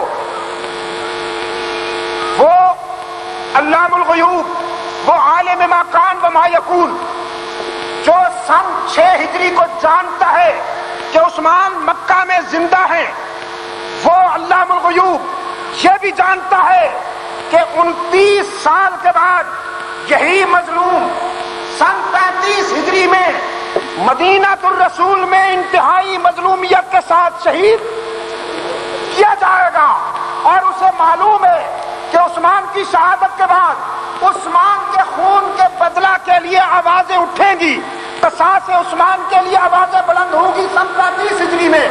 تو جو کچھ سن 35 ہجری میں ہونا تھا عثمان کی شہادت کے بعد خون عثمان کے بدلے کے لیے مطالبہ ہونا تھا، رب العالمین نے یہ بیعت اس لیے ہونے دی حدیبیہ کے سینے پر کہ عثمان جب بھی شہید کیا جائے اس کے خون کا بدلہ کرنا، ان کے خون کے بدلے کا مطالبہ کرنا، ان کے خون کے قصاص کا مطالبہ کرنا انتشار نہ سمجھا جائے بلکہ قرآن کی منشا کے مطابق سمجھا جائے۔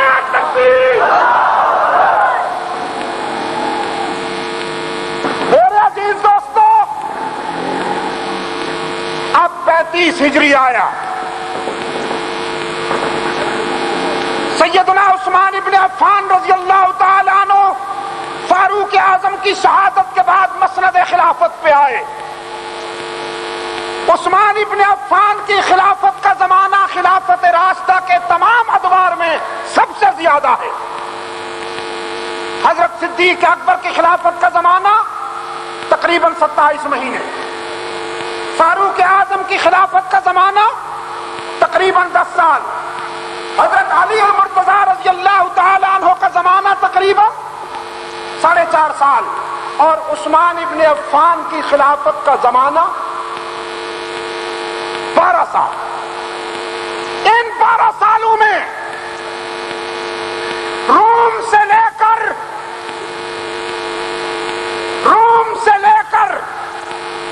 سندھ تک،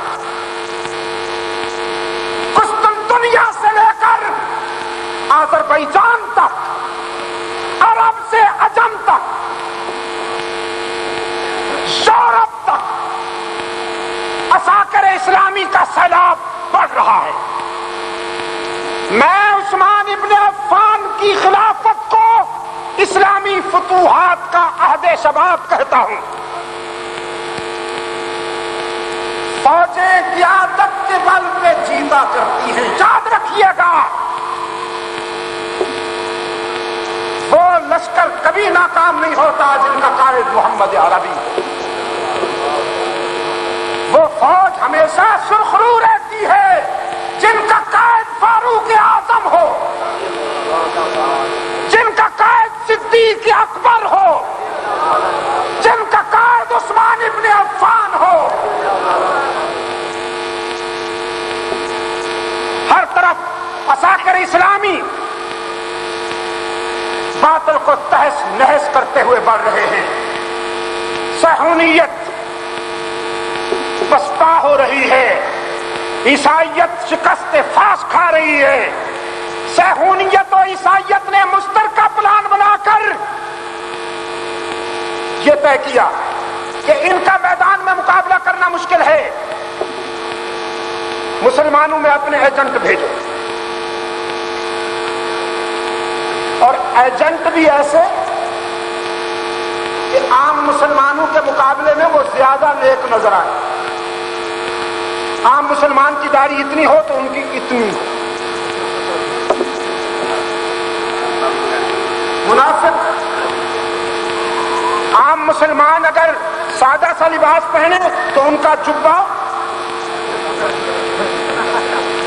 بڑے خاص قسم کا ہو۔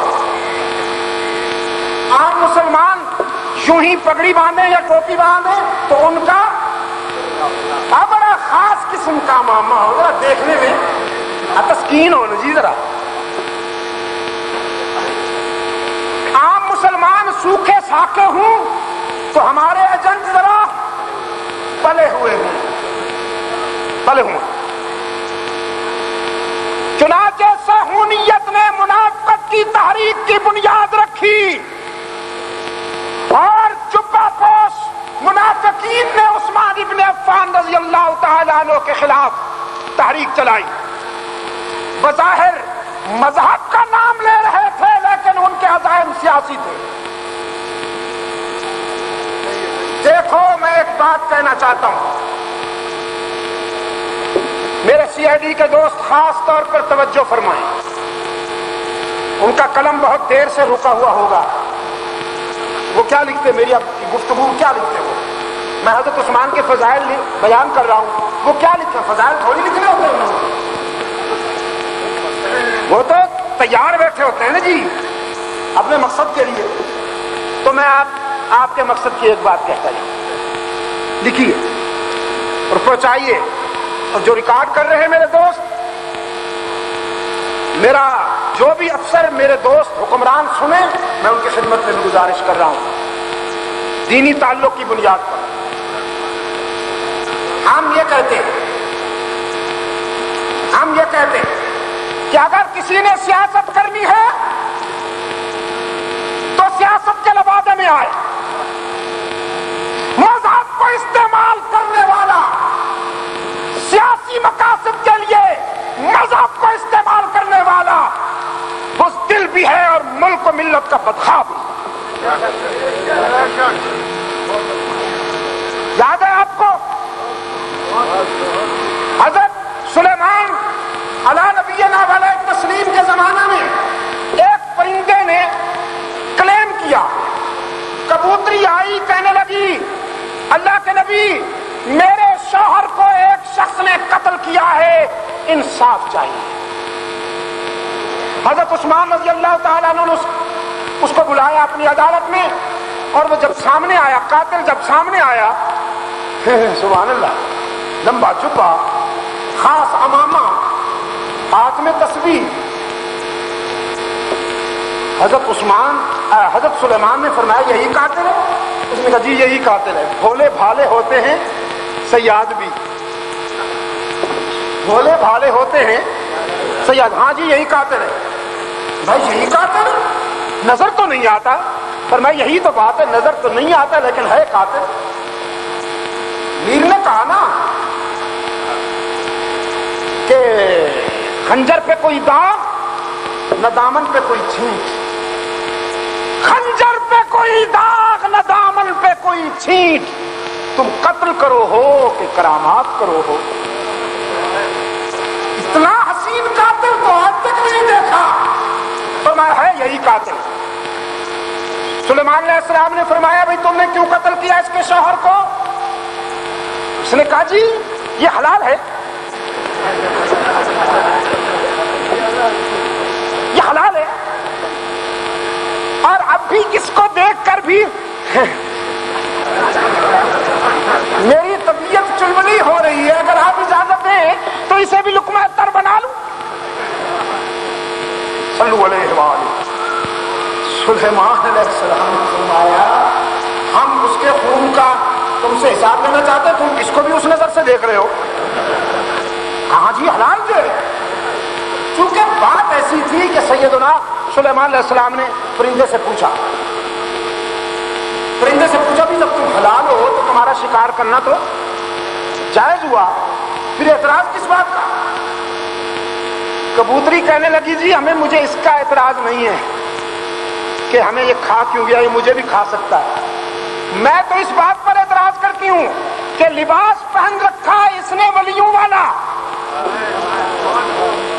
لباس پہن رکھا ہے ولیوں والا اور کام کرتا ہے شکاریوں والا، تو اس سے کہیے یا لباس بدل دے یا شکار نہ کرے، اگر شکار کرنا ہے تو شکاریوں کے لباس میں آئے تاکہ ہم اپنا ڈیفنس تو کر سکیں، ہم اپنا دفاع تو کر سکیں۔ ہم نے تو یہ سمجھا تھا کہ کوئی ولی اللہ ہو رہا ہے۔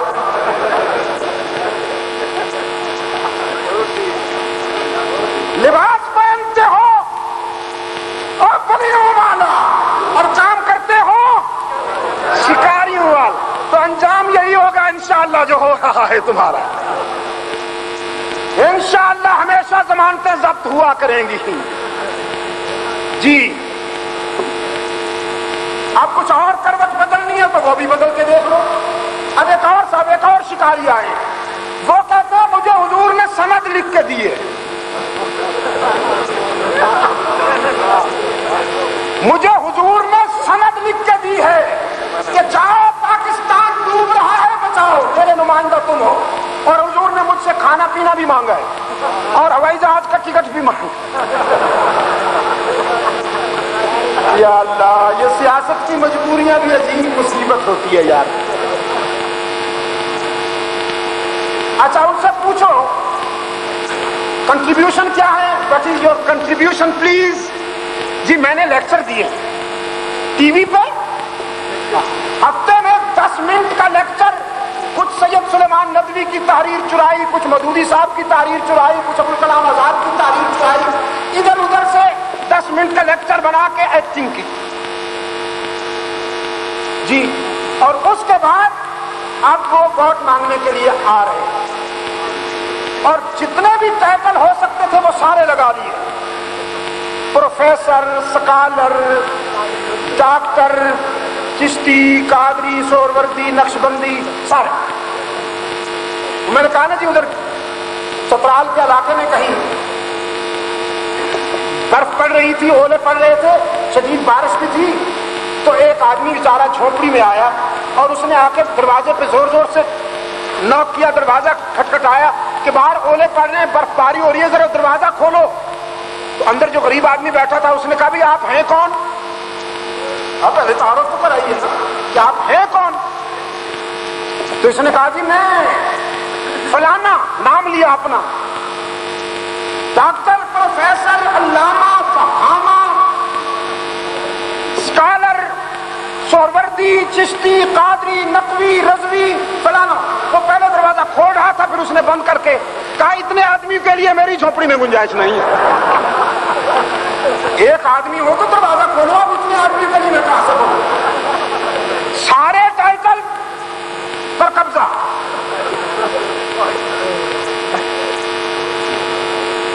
کبھی حضرت غوث اعظم کو استعمال کرتے ہو، کبھی رسول کو استعمال کرتے ہو، کبھی علی المرتضیٰ کو استعمال کرتے ہو،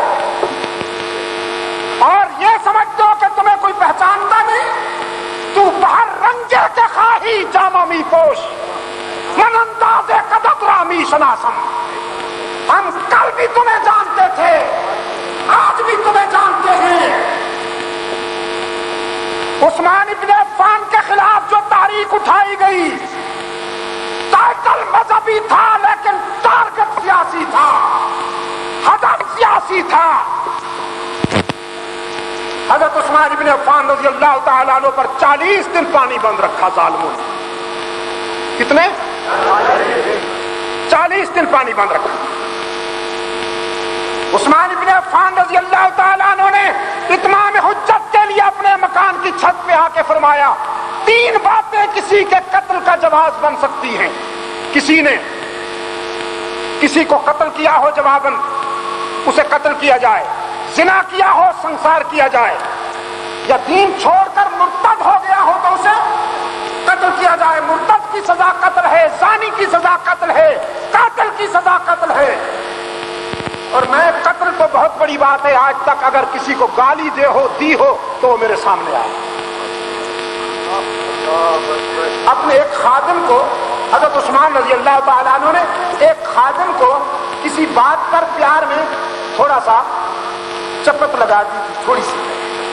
اس کے بعد فوراً فرمانے لگے تم مجھے جواب میں چپت لگاؤ۔ اس نے کہا امیر المومنین یہ کیسے ہو سکتا ہے کہ میں آپ کو تھپڑ ماروں؟ فرمایا مارنا ہوگا تمہیں۔ اس نے کہا یہ نہیں ہو سکتا۔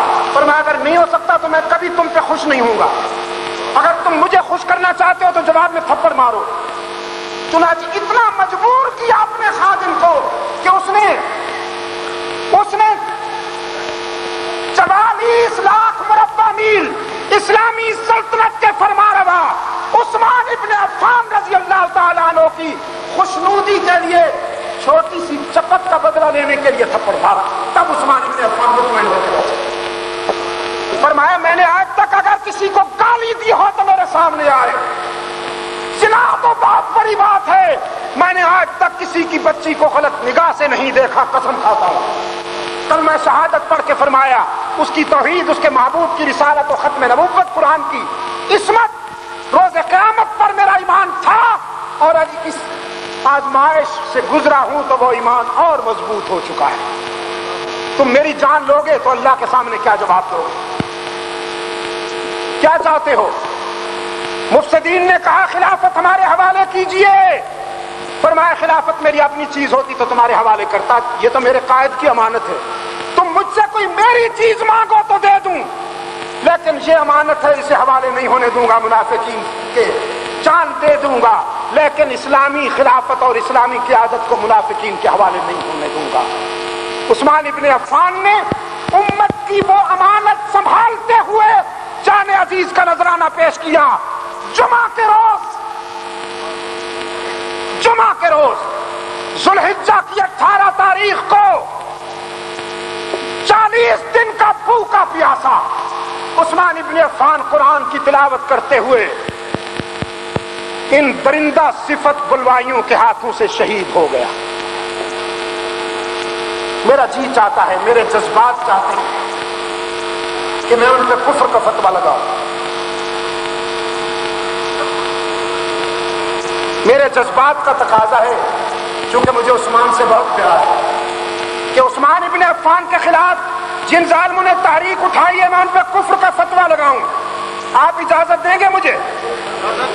ہاں اجازت ہے، آپ پہ صدقے جاؤں۔ ہاں آپ جیسا مفتی، یعنی پہلے تو کبھی کبھی کوئی مفتی پیدا ہوتا تھا نا جی، اب تو ماشاءاللہ لشکر ہے، لشکر مفتیوں کے ہر شخص۔ پہلے ہمارے فقہ کے 4 امام تھے، اب بے شمار امام ہیں، ہر شخص ابو حنیفہ سے کم نہیں۔ جس سے بات کرو ہم نے حمل سے اجی دین سمجھائی ہم نے ہے۔ یاد رکھنا میرے عزیز دوستو، دین میرے جذبات اور آپ کی خواہشات کا نام نہیں، دین جذباتیت کا نام نہیں۔ اچھی چیز ہے جذبات، اچھی چیز ہے جذبات، لیکن دین کے کچھ ضابطے ہیں، کچھ اصول ہیں۔ میں دعوے سے کہتا ہوں کہ جب عثمان ابن عفان رضی اللہ تعالیٰ عنہ شہید ہوئے ہیں، صحابہ کرام موجود تھے، لیکن انہوں نے کفر کا فتویٰ نہیں لگایا۔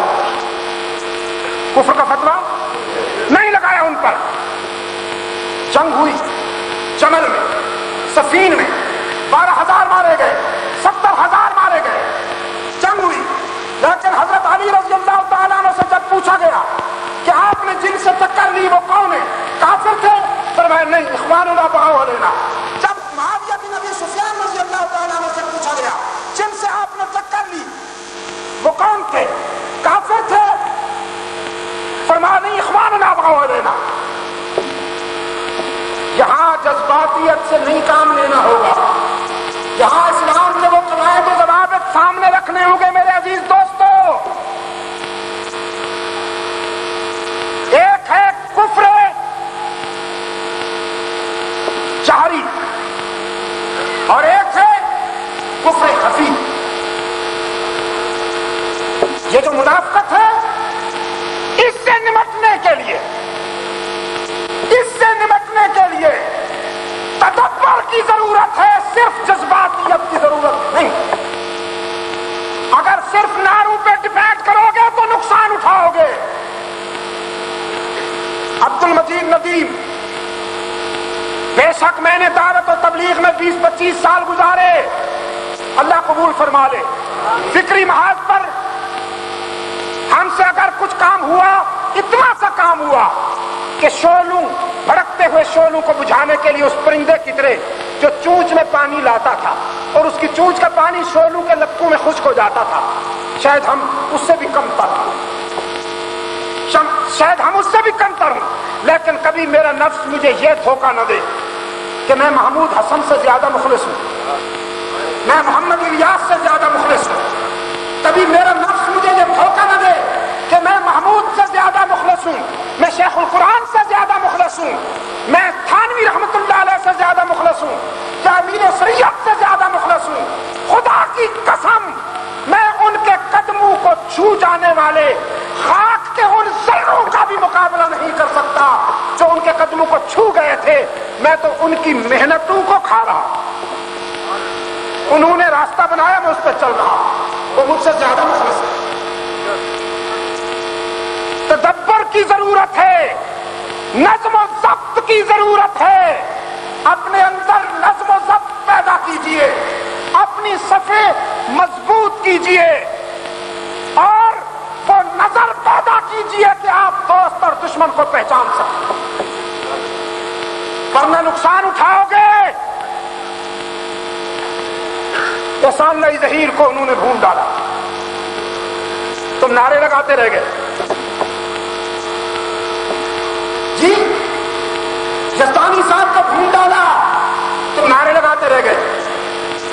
عالمی مجلس تحفظ حقوق اہل سنت و جماعت ضلع راولپنڈی کے امیر تھے ہمارے مولانا محمد صدیق صاحب ٹیکسرا والے، انہیں قتل کر دیا گیا.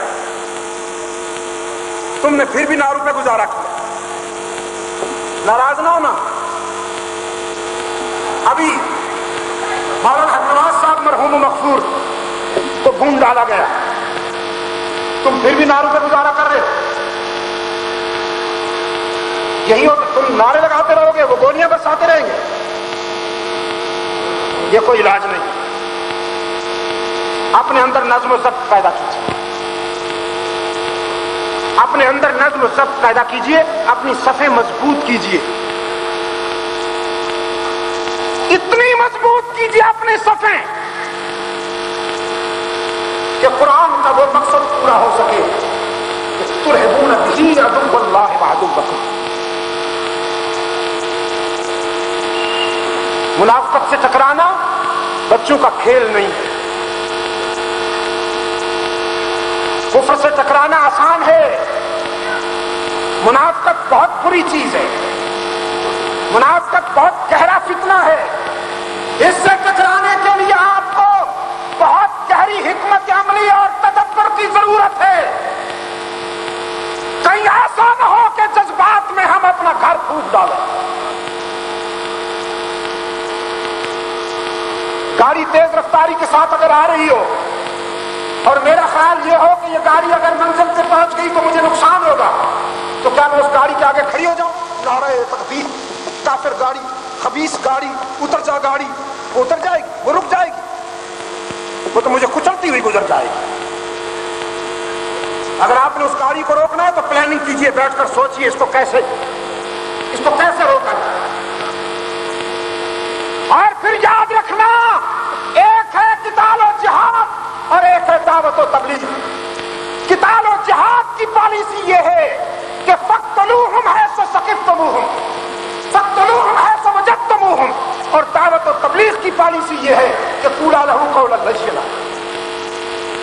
قتال و جہاد میں سر کاٹو اور کٹواؤ، دعوت و تبلیغ میں دل توڑنے کا بھی اجازت نہیں، دل جیتنے کا حکم ہے۔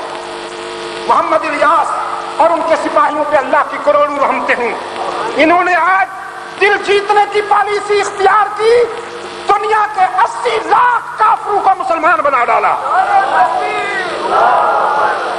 80 لاکھ کافروں کو مسلمان بنا ڈالا۔ یہ کچھ تھوڑا کرے گے تھے؟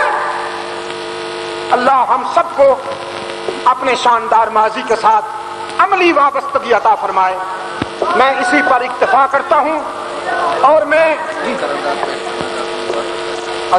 ایک ہمارے عزیز کی قرارداد سن لیجئے، دعا سے پہلے اٹھنے کی اجازت نہیں، بیٹھ جائیے نا، بیٹھ جائیے۔ محرم الحرام میں قائد اہل سنت علامہ سید عبدالمجید ندیم شاہ صاحب پر پابندی گزشتہ حکمرانوں کی جانبدارانہ روش تھی۔ ہمیں موجودہ حکومت سے، جمہوری حکومت سے امید ہے کہ وہ اب ایسے اقدامات سے گریز کرے گی، لیکن اگر قائد اہل سنت علامہ سید عبدالمجید ندیم شاہ صاحب پر محرم میں پھر پابندی عائد کی گئی تو اس کا شدید رد عمل ہوگا، جس کی تمام تر ذمہ داری انتظامیہ پر ہوگی۔ علامہ سید عبدالمجید ندیم شاہ صاحب صرف پاکستان نہیں بلکہ عالم اسلام کے معتمد دینی رہنما ہیں، ان کے خلاف پابندی عائد کرنا تمام مسلمانوں کے جذبات کے ساتھ کھیلنے کے مترادف ہے۔